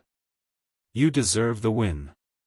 Cedric looked at him with the expression of someone who was very aware that what he was being told has more content than the surface of it, and who was deciding how much to push on that content. "Is something going to happen?" Cedric said. "Something is going to happen to me," Harry said. "That's mine to deal with. Not yours." He looked at the cup. "Take it." Cedric looked at him for a long moment. Harry watched the calculation, the competition instinct, the honor instinct, the self-preservation instinct, all 3 running simultaneously in a 17-year-old's face. "Come back safe," Cedric said. "I intend to," Harry said. Cedric walked to the cup, looked back once, and took it. The cup's light took him and then he was gone and the maze was dark and quiet and Harry stood alone in the center of it for exactly 6 seconds, which he spent doing the thing Voss had taught him, finding the stillness, the still point, the center from which everything else could move. Then he walked to the cup. The graveyard was dark and cold. The cup hit the ground beside him and he was standing on old grass between old stones and the night was very quiet the way nights are quiet when something has been waiting in them. He was ready. The darkness moved. A shape, small and wrong in the specific way of something that was once a person and was currently something less. A cauldron in the center of the graveyard, large and dark, already prepared. A figure carrying it, masked, moving with the jerky urgency of someone operating under compulsion. The figure was Wormtail. Harry recognized him from Katya's descriptions, small, skittish, with the quality of someone whose entire existence had become an act of cowardice performed so consistently it had replaced character. The ritual began before Wormtail registered Harry's presence, which Harry had anticipated, because the ritual had been anticipated by someone sufficiently devoted to the premise, and anyone sufficiently devoted to a premise became blind to variables that disrupted it. Harry let the first component happen. Bone from the grave. He watched it with complete stillness and thought about 8-minute windows. The second component, Wormtail's hand. The silver knife, the terrible thing, the self-inflicted cost. Harry did not look away. He watched and he noted the exact moment the flesh hit the cauldron and the light began and he started counting. Wormtail turned to him. "Your blood," Wormtail said, with the specific combination of apology and compulsion of someone who had decided a long time ago that his conscience was a luxury he couldn't afford. "Yes," Harry said. "I know." Wormtail blinked. The script he'd been given had not accounted for a 14-year-old who already knew every line. Harry held out his arm. Not because he was helpless. Because the blood was the point, and the blood was prepared, and the blood going into the cauldron was not the surrender it appeared to be. It was the mechanism. The cut was sharp and brief and his blood fell into the cauldron and the cauldron blazed. He counted. What came out of the cauldron was real. He'd been prepared to believe it and he believed it, Voldemort, reconstituted, pale and terrible and with red eyes that found Harry immediately with the specific focus of someone who had been thinking about this moment across years of diminishment. "Harry Potter," Voldemort said. "Lord Voldemort," Harry said. He said it clearly and levelly, the way you acknowledge a fact. Voldemort was silent for a moment. His red eyes moved over Harry with the assessment of someone who had expected a frightened boy and was recalibrating. "You are not afraid," he said. "No," Harry said. "You should be," Voldemort said. "Not as a threat. As a genuine observation, the tone of a man correcting a factual error." "I should be doing a lot of things according to other people," Harry said. "I've found that guidance unreliable." He held Voldemort's gaze. "I know what you put in that cauldron." Voldemort's eyes narrowed. "What do you think you know?" "Bone. Flesh. Blood. Specifically my blood." Harry paused. "Do you know what's in my blood?" The red eyes moved. Not uncertainty. Voldemort was not a man who performed uncertainty, but a quality of heightened attention, the attention of someone very intelligent who has just had a variable introduced that they haven't fully evaluated. "I know what is in your blood," Voldemort said slowly. "The protection your mother worked. It was in you. It is, I imagine, now in me, which I find of no consequence, as I have been beyond such protection since." "Not just that," Harry said. "The Eternal Lord right. 4 years ago. Do you know what that is?" The quality of attention sharpened further. Voldemort knew. Harry could see it in the specific way his expression changed. Not fear, Voldemort did not do fear, but the thing that lived at the level of intelligence where fear would be if the person had not burned it out of themselves long ago. Recognition. "A children's fairy story," Voldemort said. But his voice had changed by 1 degree. "A blood working older than the Ministry," Harry said. "Older than Hogwarts. Older than the tradition you studied, I think." He paused. "The old magic recognized something in me. It named me. And that naming is in my blood, and my blood is in you now, and the old magic doesn't stop because a Dark Lord has drunk it. It keeps doing what it does."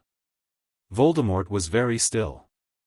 Harry felt it then, the thing he'd been waiting to feel, the thing Katya had described as a structural failure, the thing that would happen when a working built for a specific bond encountered a body with no bond for it. He felt it because the right's mark was in his palm and the right's mark was alive and it could feel its mirror, however wrong and displaced, somewhere across the graveyard, and what it felt was exactly what Katya had said it would be, wrong, destabilizing, a note played in a body that had no resonance for it. Voldemort felt something too. He showed it only in the single tightening of his hand on his wand, the one involuntary tell of someone whose body was doing something their will had not authorized. "You're feeling it," Harry said. Not with satisfaction. As an accurate observation. "I feel nothing," Voldemort said. And raised his wand. Crucio. Harry moved. Not dodged, moved, fully and deliberately, the way Instructor Voss had spent 3 years making movement instinctive rather than chosen. The curse missed by 3 feet and Harry was already behind a gravestone and his wand was up and the rune sequence in his blood was live and warm and the 8-minute window was active, and he had done extensive preparation in the maze's entrance phase and the maze's preparation time for this specific exchange. He had not come to the graveyard to be sacrificed. He had come to finish it. The graveyard was small and the night was dark and Voldemort was reconstituted and powerful and Harry was 14 and had been trained by Durmstrang and prepared by Katya and marked by the oldest blood working on the continent. He moved between the stones with the sure-footed confidence of someone who had walked difficult terrain in the dark for 4 winters and whose body was not afraid of the landscape it was in. He cast without announcing his intentions, which was something Voss had made foundational. You do not tell your opponent what you are doing while you are doing it. What he was doing was not trying to kill Voldemort. He was waiting for the window. The 8 minutes were not yet up. The reconstitution was not yet fully destabilized. The Eternal Lord mark in Voldemort's blood was working on its own timetable and Harry's job for the next several minutes was to stay alive, which he was doing, and to keep Voldemort's attention on him specifically, which was not difficult because Voldemort's attention was entirely on him.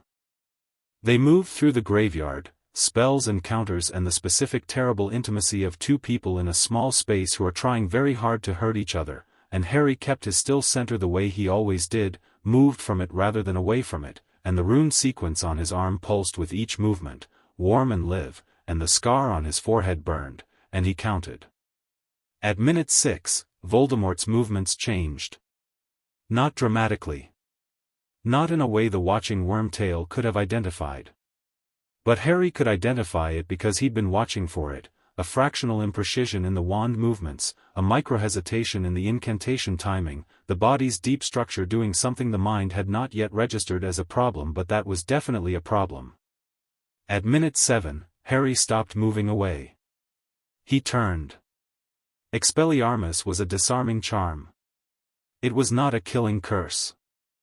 It was not the most powerful spell in a wizard's arsenal and it was not designed for combat and it had no business doing what it did when Harry sent it across the graveyard at minute 7 of Voldemort's reconstituted existence.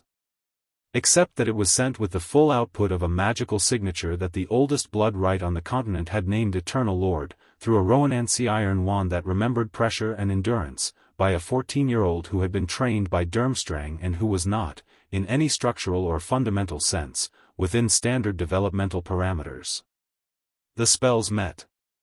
The connection between them was called priori incantatum and Harry had read about it and had not fully understood what reading about it meant until the golden thread stretched between his wand and Voldemort's and the world went very small and very focused and the thread vibrated with the specific resonance of two equal magical signatures meeting. Except they were not equal. Not anymore. The Eternal Lord Right's mark in Harry's blood was fully active.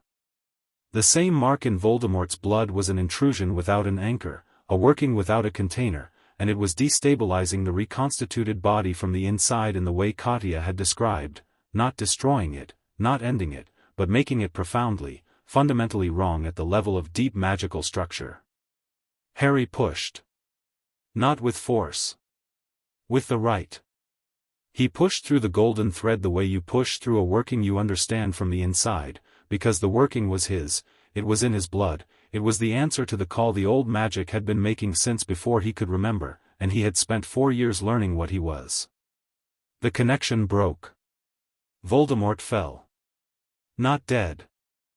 That would come later, Harry was certain of it, the window was not a killing window but a damaging one. The old magic had done something fundamental to the reconstituted structure that would not immediately be reversible and would have long-term consequences that Harry did not yet know the shape of but that Katya would help him map. Harry grabbed the portkey cup.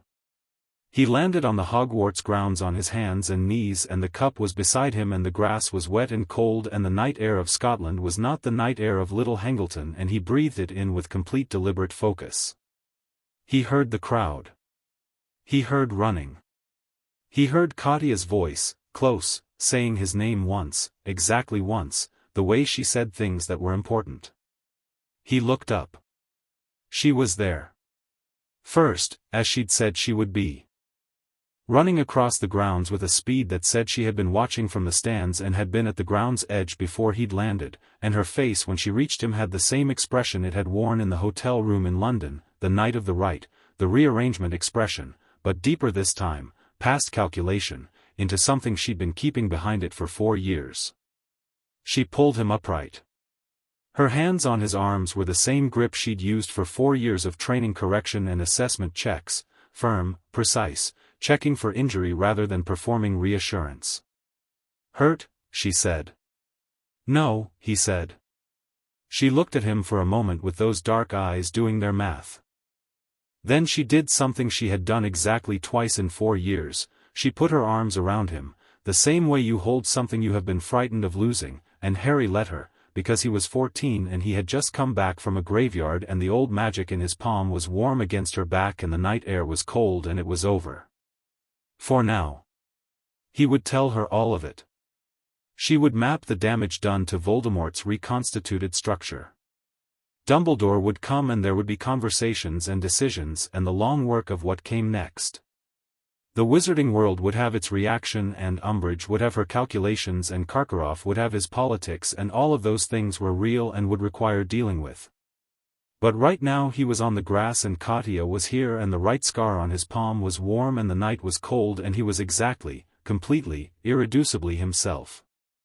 That was sufficient. Chapter 6, The Lord Stands. The morning after the third task, Hogwarts was a different kind of quiet. Not peaceful quiet. The quiet of a place that has had something large and sharp pass through it and is assessing the damage. Students moved through the corridors in clusters, talking in the way people talk when they're processing something they don't fully understand, voices low and frequent. The great hall at breakfast had the specific texture of collective uncertainty, people eating without tasting, watching the staff table where several professors had the kind of faces you get when you've been awake all night dealing with something that didn't resolve cleanly. Harry ate breakfast.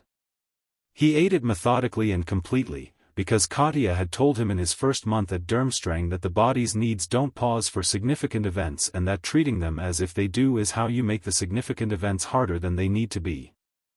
He ate and he drank his tea and he observed the hall around him with the quality of attention that had become as natural as breathing. Viktor sat across from him and ate dark bread and said nothing, which meant he was waiting for Harry to say something first, which meant he had already understood that something significant had happened and had decided that Harry would tell him the relevant parts when Harry was ready to tell them. The cup was a port key, Harry said. I know, Viktor said. Where did it take you? A graveyard, Harry said. Little Hangleton. Voldemort was there. He paused. He reconstituted. Ritual. My blood was part of it. Viktor set down his bread. He looked at Harry with complete, still attention. The rite worked the way Katya predicted, Harry said. He's damaged at a structural level. Not destroyed. Damaged. He looked at his tea. He got away. He was mobile before I used the cup to leave and I don't know how far he got before the damage fully manifested. Viktor was quiet for a long moment. Are you injured? No. Are you? Viktor paused, choosing the word. Intact. Harry looked at him. Yes. Viktor nodded once and picked up his bread again. Then he said, very quietly, good, and the word had the entire weight of 3 years of library afternoons and shore mornings and the specific grammar of a friendship that didn't need to be loud to be real. Harry drank his tea and thought about the night before and the golden thread between the wands and the moment he'd pushed through it, and felt the same thing he'd felt in the graveyard, not triumph, which would have been the wrong shape for it, but the solid, present certainty of someone who has done the thing they came to do. Dumbledore came to find him at 9 o'clock, which Harry had expected. He came alone, without Minerva McGonagall or any of the other staff who had been orbiting the situation since last night, which Harry interpreted as deliberate. Dumbledore understood by now that Harry was easier to speak honestly with in the absence of an audience.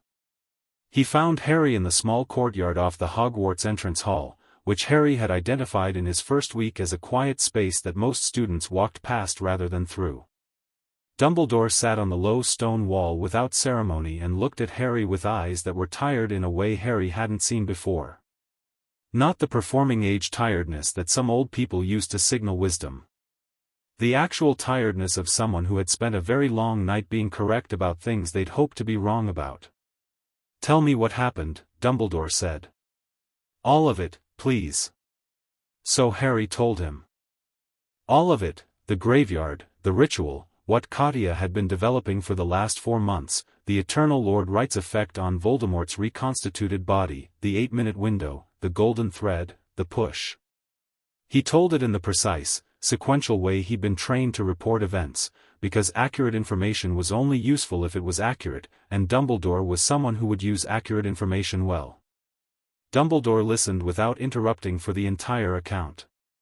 When Harry finished, the courtyard was quiet and the morning light was doing something specific through the castle's upper windows that turned the stone warm for a few hours each day before it went back to grey.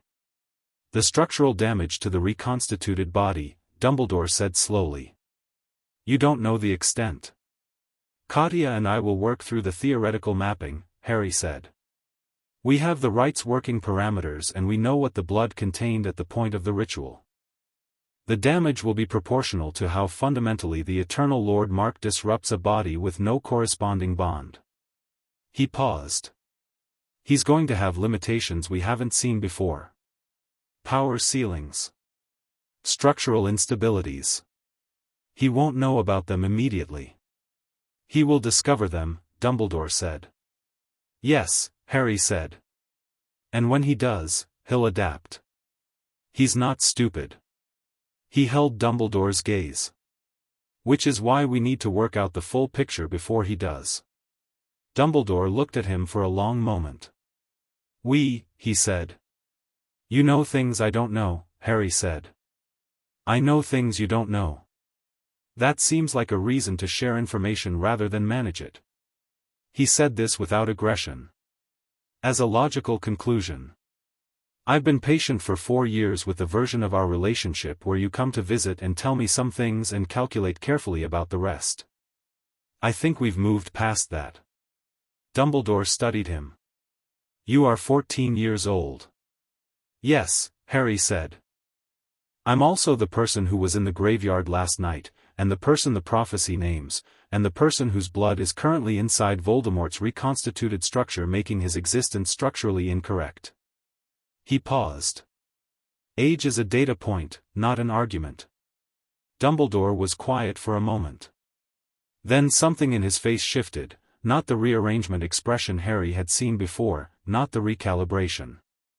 Something more fundamental. The expression of a man who has been holding something very carefully for a very long time and has just decided that the careful holding is no longer the right approach. Horcruxes, Dumbledore said. Harry waited. Tom Riddle, Voldemort, fragmented his soul, Dumbledore said. He split it across objects, anchoring pieces of his fundamental self to physical items to prevent true death.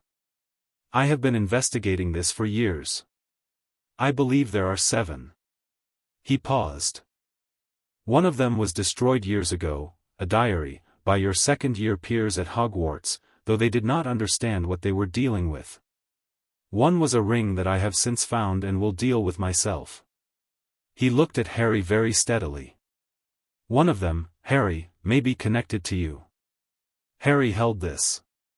The night the killing curse struck you, Dumbledore said. The curse failed, for the reasons we have discussed, the reason the Rite confirmed, what you are at the center. But a curse of that power does not simply dissipate when it fails. It had been carrying a piece of Voldemort's soul, unknowingly. The fragmentation process had made a 7th piece in the act of killing your parents, and when the curse failed, that piece had nowhere to go. He was watching Harry with the careful attention of someone delivering information that is about to change the shape of things. It attached to the nearest living magical vessel. Me, Harry said. Yes, Dumbledore said. Harry sat with this for exactly as long as it took to turn it over completely. He thought about the scar's warmth and pressure, the way it had sometimes felt like something on the other side of a door, the specific quality of its response during the rite and in the graveyard. He thought about what the goblet had found when it read his signature, the depth of it, the flame going deeper than the other times. Is it still there? He said. I believe so, Dumbledore said. But, he paused, and the pause had the weight of something he had been thinking about very hard for a long time and had not yet spoken aloud. The Eternal Lord Rite changes the nature of that presence in a way I have been trying to understand since Katya's letter 4 years ago. The Rite recognized something essential in you and named it. A named essential self is considerably more difficult to attach to than an unnamed one. He looked at Harry. I believe the piece of Voldemort's soul that connected to you has been weakening. Since the rite. Since the naming. It has somewhere to push against, Harry said slowly. The rite gave it a defined container. And the container is me. What I am. Which is not compatible with a piece of Voldemort's soul. That is my theory, Dumbledore said. Yes. Can you confirm it? With time, Dumbledore said. And your cooperation, and Katya's knowledge of the rite's working mechanics. He paused. Which is why I am telling you now, rather than continuing to manage the information carefully. He met Harry's eyes. You were right that we've moved past that. I apologize for the time it took me to accept it. Harry looked at him. He thought about the man's plans and the good intentions inside them and the fundamental mistake of thinking that protecting someone from information protected them at all. Apology accepted, he said. Don't do it again. Dumbledore's eyes creased. I will endeavor not to. Katya's response to the Horcrux information was a very long silence followed by 3 precise, rapid questions about the theoretical mechanism of soul fragmentation, which told Harry she was processing it as a structural problem rather than an emotional one, which was how she processed things that frightened her. The right's effect on the attached piece, she said, when she'd had 20 minutes with the information. The weakening Dumbledore describes. It is consistent with what the right does to intrusive workings. It creates a defined boundary. Anything occupying the same space as a defined essential self either integrates or is expelled. She paused. It cannot integrate. A piece of Voldemort's soul cannot integrate with what you are. So it will be expelled, Harry said. Over time, she said. Possibly accelerated by the damage done to Voldemort's reconstituted structure last night. The connection between the piece and its source, the piece is weakened, the source is structurally damaged. That makes the connection less stable from both ends. She looked at her notes. In theory, the piece could be separated from you without, she paused, without the cost I initially believed the prophecy required. Harry looked at her. I thought the prophecy meant you had to die to end it, she said, very flatly. I have believed this for 4 years and not told you, because I believed you needed to come to your power fully before that knowledge was useful rather than damaging. I was wrong to keep it from you. I am telling you now. Harry thought about this. He thought about Katya working on the right extension in January, 4 months of preparation, the blood working that had made his blood specifically and actively prepared before the graveyard. He thought about what she'd said in her office the night before, I am your sworn protector. Preparing for threats to your life is not optional for me. You were working on a way around it, he said. The whole time. Yes, she said. And you found one.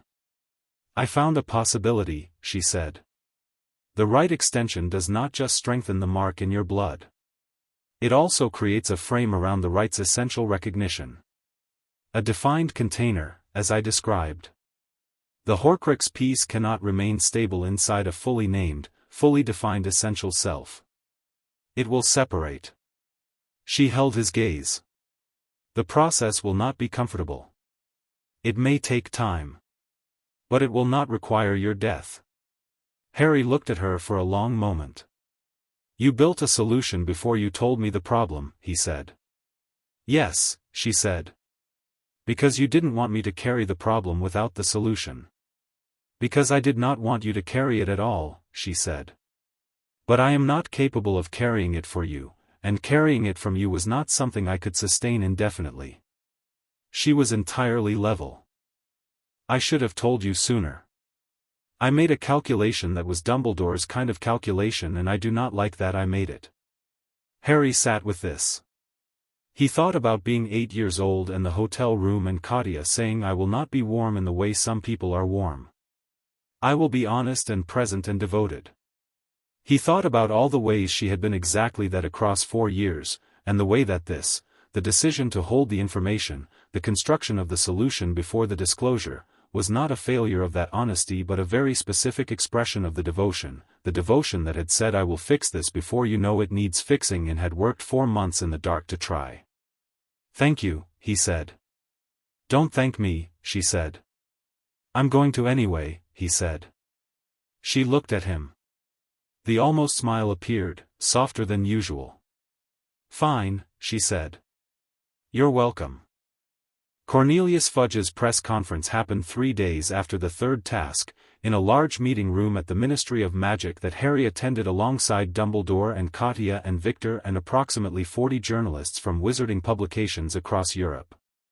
Fudge had requested Harry's presence specifically, which Harry had agreed to with conditions that Fudge had accepted in writing, the most important of which was that Harry would speak for himself if he chose to speak.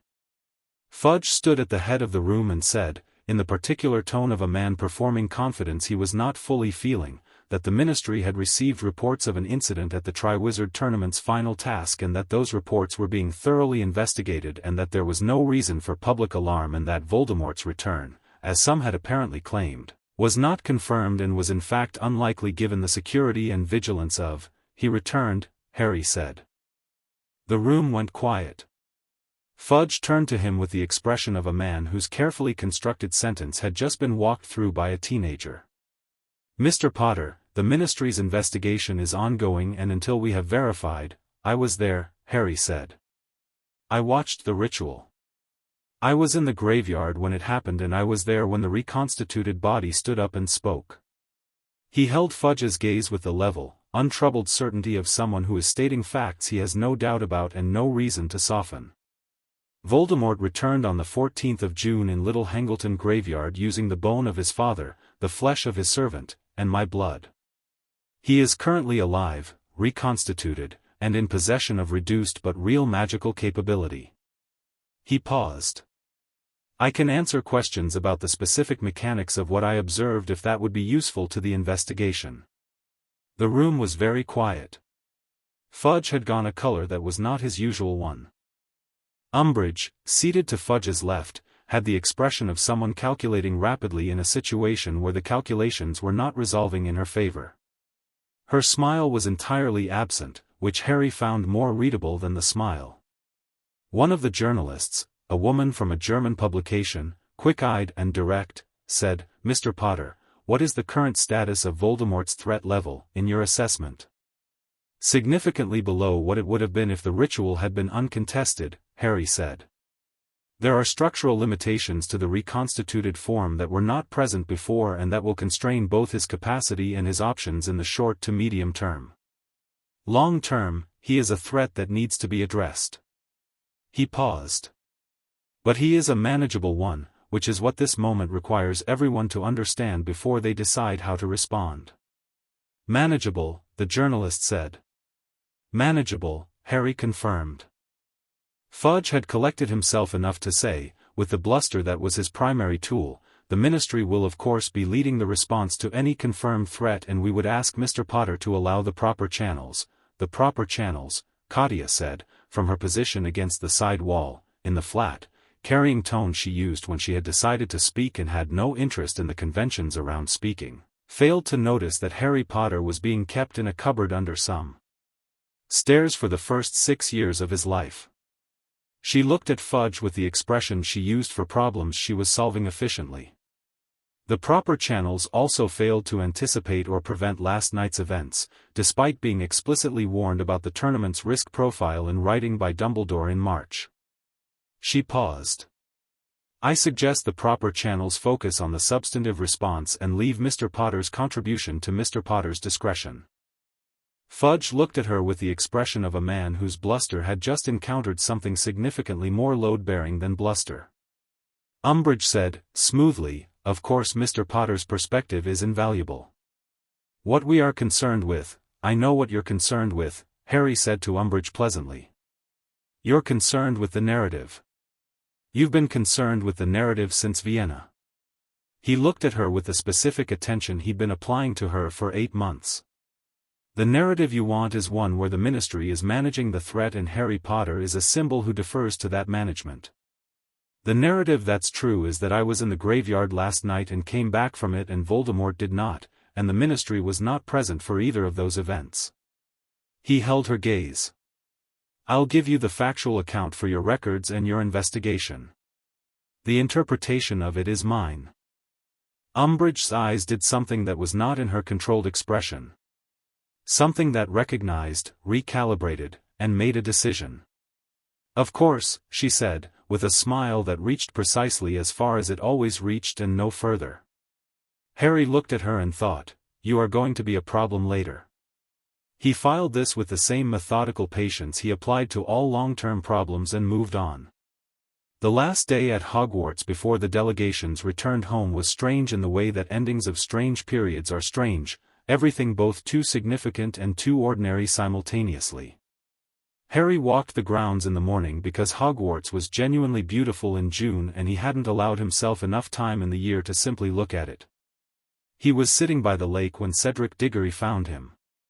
Cedric sat down on the grass with the ease of someone who decided that protocol was less important than the conversation, which Harry respected. "You told me not to touch the cup," Cedric said. "Yes," Harry said. "You knew it was a port key to somewhere dangerous." "Yes. You could have told me more than you did." Harry looked at him. "Yes," he said. "I could have. I made a calculation. If I'd told you everything I knew, you might have tried to come with me, and that would have gotten you killed." He paused. "Was that the right calculation?" "I've been thinking about it." Cedric was quiet for a moment. "Yes," he said finally. "It was. I would have tried to come." He looked out at the lake. "Why'd you tell me to take the cup first? You would have won." "I wasn't competing for the same things you were competing for," Harry said. He thought about this. "You were competing to be good enough. To earn it. The tournament was about something real for you, in terms of what you needed from it." He shrugged. "I needed a graveyard. That's different." Cedric looked at him with the expression he'd had in the maze, the reassessment. "Are you always like this?" he said. Not rudely. Genuinely. "Like what?" "Like," Cedric made a gesture that covered the general situation. "Like you've already thought about everything from 6 different angles before you say anything." "Usually," Harry said. "Does it get lonely?" Cedric said. And he asked it with the genuine openness of someone who was actually curious rather than performing concern, which made Harry take the question seriously. He thought about it. He thought about Viktor and Mara and Hermione and Katya and the specific richness of a life that had been built with people who were worth building it with. He thought about loneliness as he'd known it, in a cupboard under stairs, in a school where performance of ordinariness was the price of survival. He thought about what loneliness actually was, which was not being alone but being alone in the wrong way, surrounded by people who couldn't see you. "Not anymore," he said. Cedric nodded. Then he held out his hand. "If the next few years are as complicated as this year was, I'd like to not be on opposite sides of it." Harry looked at his hand. He thought about the boy who'd been brave in the ordinary way all year, who'd taken the directional advice in the maze, who'd thanked him genuinely and meant it.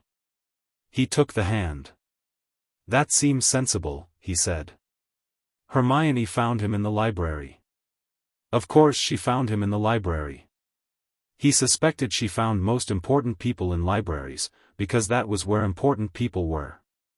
She sat down across from him and put a sheaf of parchment on the table.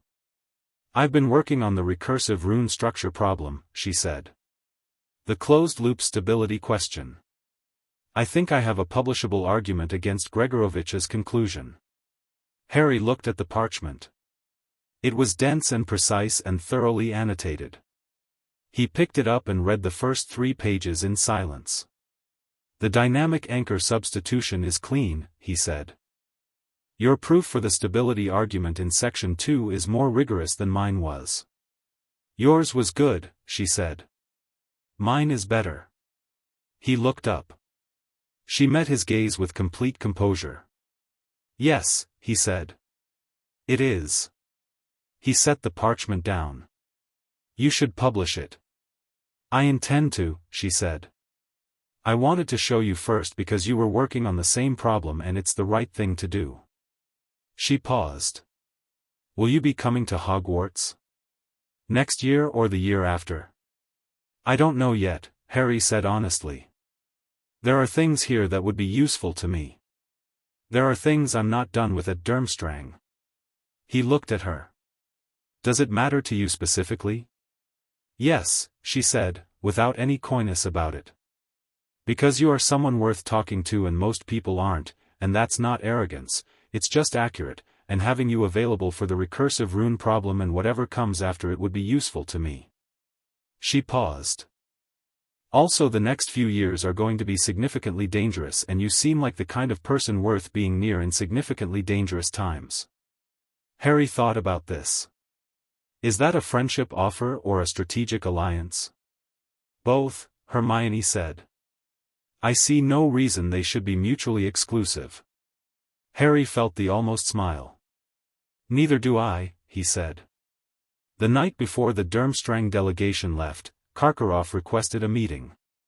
Harry went to it alone, which Katya had raised an eyebrow about and then not pressed, because she understood the distinction between situations that required her presence and situations that required Harry to establish a precedent without backup.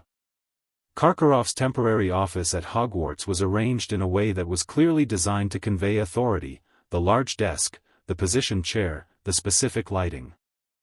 Harry noticed this the way he noticed all room arrangements and sat in the less significant chair without any indication that the significance calculation had occurred.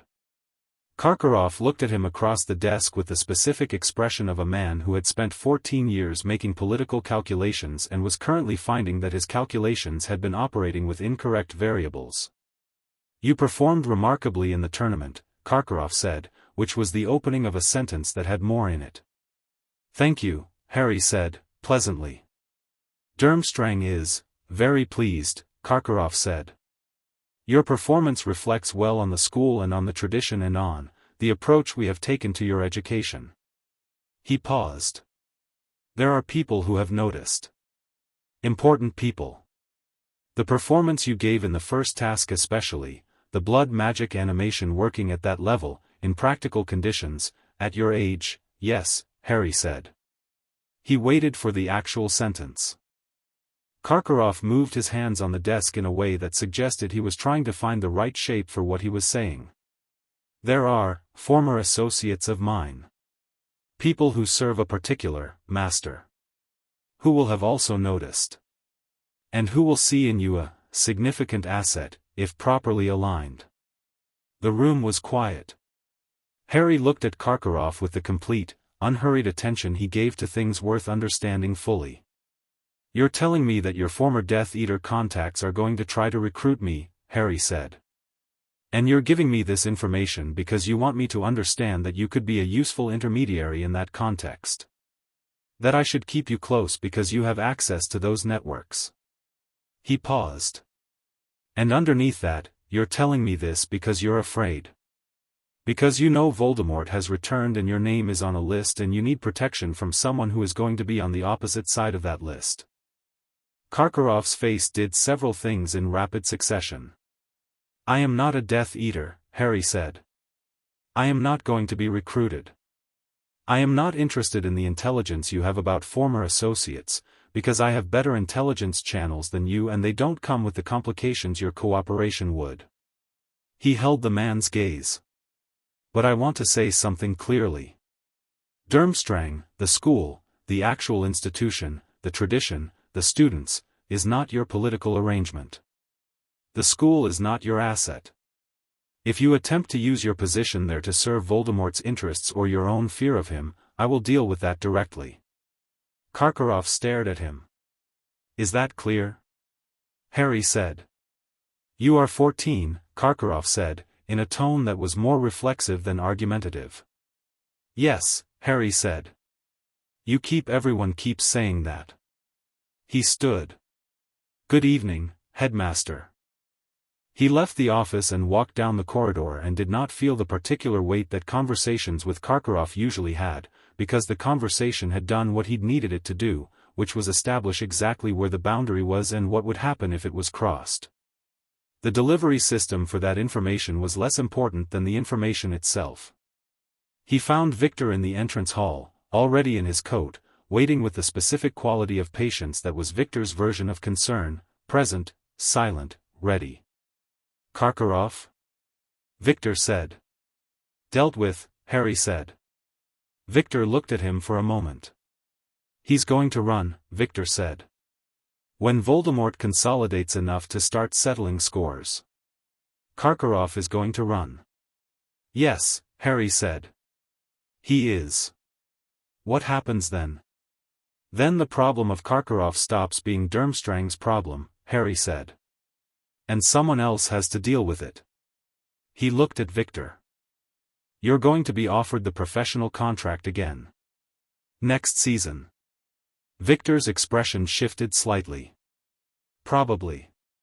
Take it, Harry said. On your terms. Read every clause. Strike the media access language entirely and make them agree to the strike in writing before you sign anything. He paused. Your flying is yours. Don't let anyone put language in a contract that makes them co-owners of it. Viktor looked at him with that almost smile. You have been thinking about my contract. I think about everything, Harry said. You know this. It is annoying, Viktor said. I know, Harry said. They stood in the entrance hall of Hogwarts in the June evening, and the light through the high windows was the long, gold light of the late northern summer, and outside the Durmstrang ship was on the lake waiting for morning, and the castle was quiet around them in the complicated way that places are quiet when a great deal has happened in them recently and is being absorbed. Harry, Viktor said. Harry waited. Next year, Viktor said. Whatever comes next. Whatever Voldemort does, whatever the Ministry does, whatever Dumbledore plans. He paused. He was not good with long statements of feeling, never had been, and Harry had learned to receive the short ones at full value. I'm here. Harry looked at him. I know, he said. Katya found him on the deck of the ship at dawn, which was where she'd expected to find him. The lake was very still in the pre-dawn light, the kind of still that only exists for about an hour each day, before the wind comes and the birds start and the world resumes its usual motion. Harry was sitting on a coil of rope with his back against the mast, his notebook open on his knee, though he wasn't writing in it. He was looking at the castle. Hogwarts in the early light was different from Hogwarts in the daytime. Less imposing, less institutional. More like what it was, which was very old and very complicated and in many ways genuinely impressive, a thing that had been built and rebuilt and maintained across centuries by people who believed that education was worth the effort of a castle. Katya sat beside him without ceremony. They were quiet for a while. The lake was still. The castle held its light. Dumbledore told you about the Horcruxes, she said. Not a question. Yes, he said. And the peace in you. Yes. She was quiet for another moment. The right extension, she said. The process of expulsion. It will take approximately 8 months at the rate the weakening is currently progressing. By the time you are 15, the fragment should be fully separated and inert. She paused. You will feel it happening. It will not be dramatic. It will be a gradual lifting. Like something that has been sitting in a room leaving. Harry thought about the door pressure, the something on the other side feeling that had lived in his scar for as long as he could remember. Will the scar go? He asked. No, Katya said. The scar is from the curse. The curse is permanent. But it will stop responding. It will just be a scar. Just a scar. Harry turned this over. He'd spent 14 years with a scar that was more than a scar, that had been the visible sign of a night he didn't remember and a history he'd been handed without being asked. He wasn't sure what he felt about it becoming simply a mark on his face. What does the next year look like? He said. Katya considered the question with her usual serious attention. Voldemort will spend the next 6 to 12 months working out the nature of his limitations. He will not know the source immediately. He will attribute some of what he's experiencing to the incomplete reconstitution and waste time trying to reinforce the structural elements that are being disrupted by the rites working. That gives us time. She paused. Dumbledore will hunt Horcruxes. He has a plan for that, and it is a good plan for the parts one know of. She paused. The Ministry will be a problem. Fudge will deny for as long as denial is politically viable, and Umbridge will implement whatever the denial requires in practical terms. That will have consequences for people who speak the truth publicly. Like me, Harry said. Like you, she agreed. And Dumbledore. And others. She looked at him. Your profile is no longer manageable in the way anyone hoped. Last night changed that permanently. You stood in a press room and said Voldemort had returned and the room believed you, because there is something about how you say things that makes denial seem like the stupider option. The almost smile. Umbridge understood that immediately. She will work to contain it. Let her try, Harry said. Katya looked at him for a moment. Yes, she said. Let her. The light on the lake was strengthening. In the castle, the windows were beginning to show lit rooms, the school waking up for another day, moving forward from the night before into whatever this new version of the wizarding world was going to be. Harry closed his notebook. Katya, he said. Hogwarts, he said. Next year. She looked at him. There are things here that are useful, he said. The Horcrux research. Dumbledore's information. The people. He thought about Hermione and Cedric and the conversation by the lake and the handshake that wasn't just courtesy, the connections. He paused. And Voldemort is going to move on British soil first. He's been diminished in the wider magical world, but Britain is where his history is and his network and the infrastructure he'll try to rebuild. Being here means being closer to where it happens. And Durmstrang? Katya said. I finished the foundation track, he said. The parts that aren't done. Summer correspondence with Lottie and Voss for the advanced defense seminars. Come back for any major assessments. He paused. But Hogwarts for the school year. Katya was quiet for a moment. I will take a position here, she said. There is a vacancy in the defense against the dark arts post that has been persistent. Dumbledore offered it to me in March. She said this as if it were a minor logistical detail. Harry looked at her. He offered it in March? He was confident you would come to this conclusion eventually, she said. The almost smile again, fully present. He is occasionally right about things. Harry thought about Dumbledore being right, about the specific quality of the man's long game, about how 4 years of visits and honestly offered information and a press room truth had arrived here, at this specific point, with Harry making the choice Dumbledore had wanted him to make and making it entirely on his own terms. He thought about how both those things could be true simultaneously. He's going to be insufferable about it, Harry said. Devastatingly insufferable, Katya agreed. Harry almost smiled. Then, fully. The full smile rather than the almost, which he gave to very few things and which Katya received without comment but with the particular quality of attention she gave to things she was privately filing under significant. All right, he said. Hogwarts. The dawn came up over the Scottish hills and lit the lake from underneath, turning the water from black to silver to the pale clear grey of a morning without clouds, and the castle went from shadow to stone and the stone went warm in the light.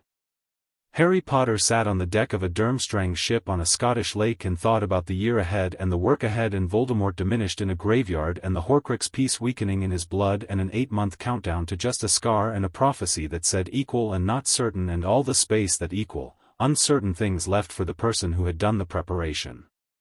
He thought about a concrete embankment step near Blackfriars and 14 pence and a woman with a bone-handled knife who had sat down beside him and seen him and said, "Do you want to know more?" He thought about everything that question had opened. The ship's crew began moving on deck, preparing for departure, and Viktor came up from below with bread and a mug of something hot that he handed to Harry without comment, and they sat together on the deck as the ship began to move and Hogwarts grew smaller behind them and the morning opened up ahead. Harry drank the hot something and watched the castle diminish to a silhouette and thought about coming back. He would come back knowing what he was. Knowing what was in his blood and what was in Voldemort's and what the old magic had found at his center and named. Knowing what Dumbledore knew and what Katya had spent months building in the dark and what Hermione had worked out in October and not told anyone because it wasn't hers to tell. Knowing Viktor's face and Cedric's handshake and Mara's careful watching from across a room. He would come back not as the boy the wizarding world had been waiting for, the symbol, the name on the badge, the story they told themselves about a single night when everything had changed and would change back. He would come back as himself.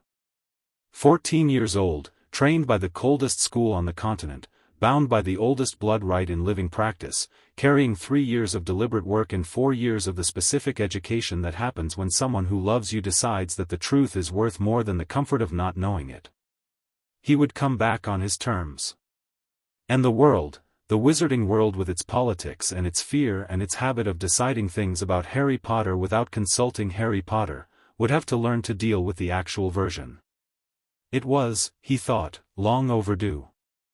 The ship moved north and the castle disappeared behind the hills and the morning was wide and clear and entirely open, and Harry Potter sat in it and looked forward.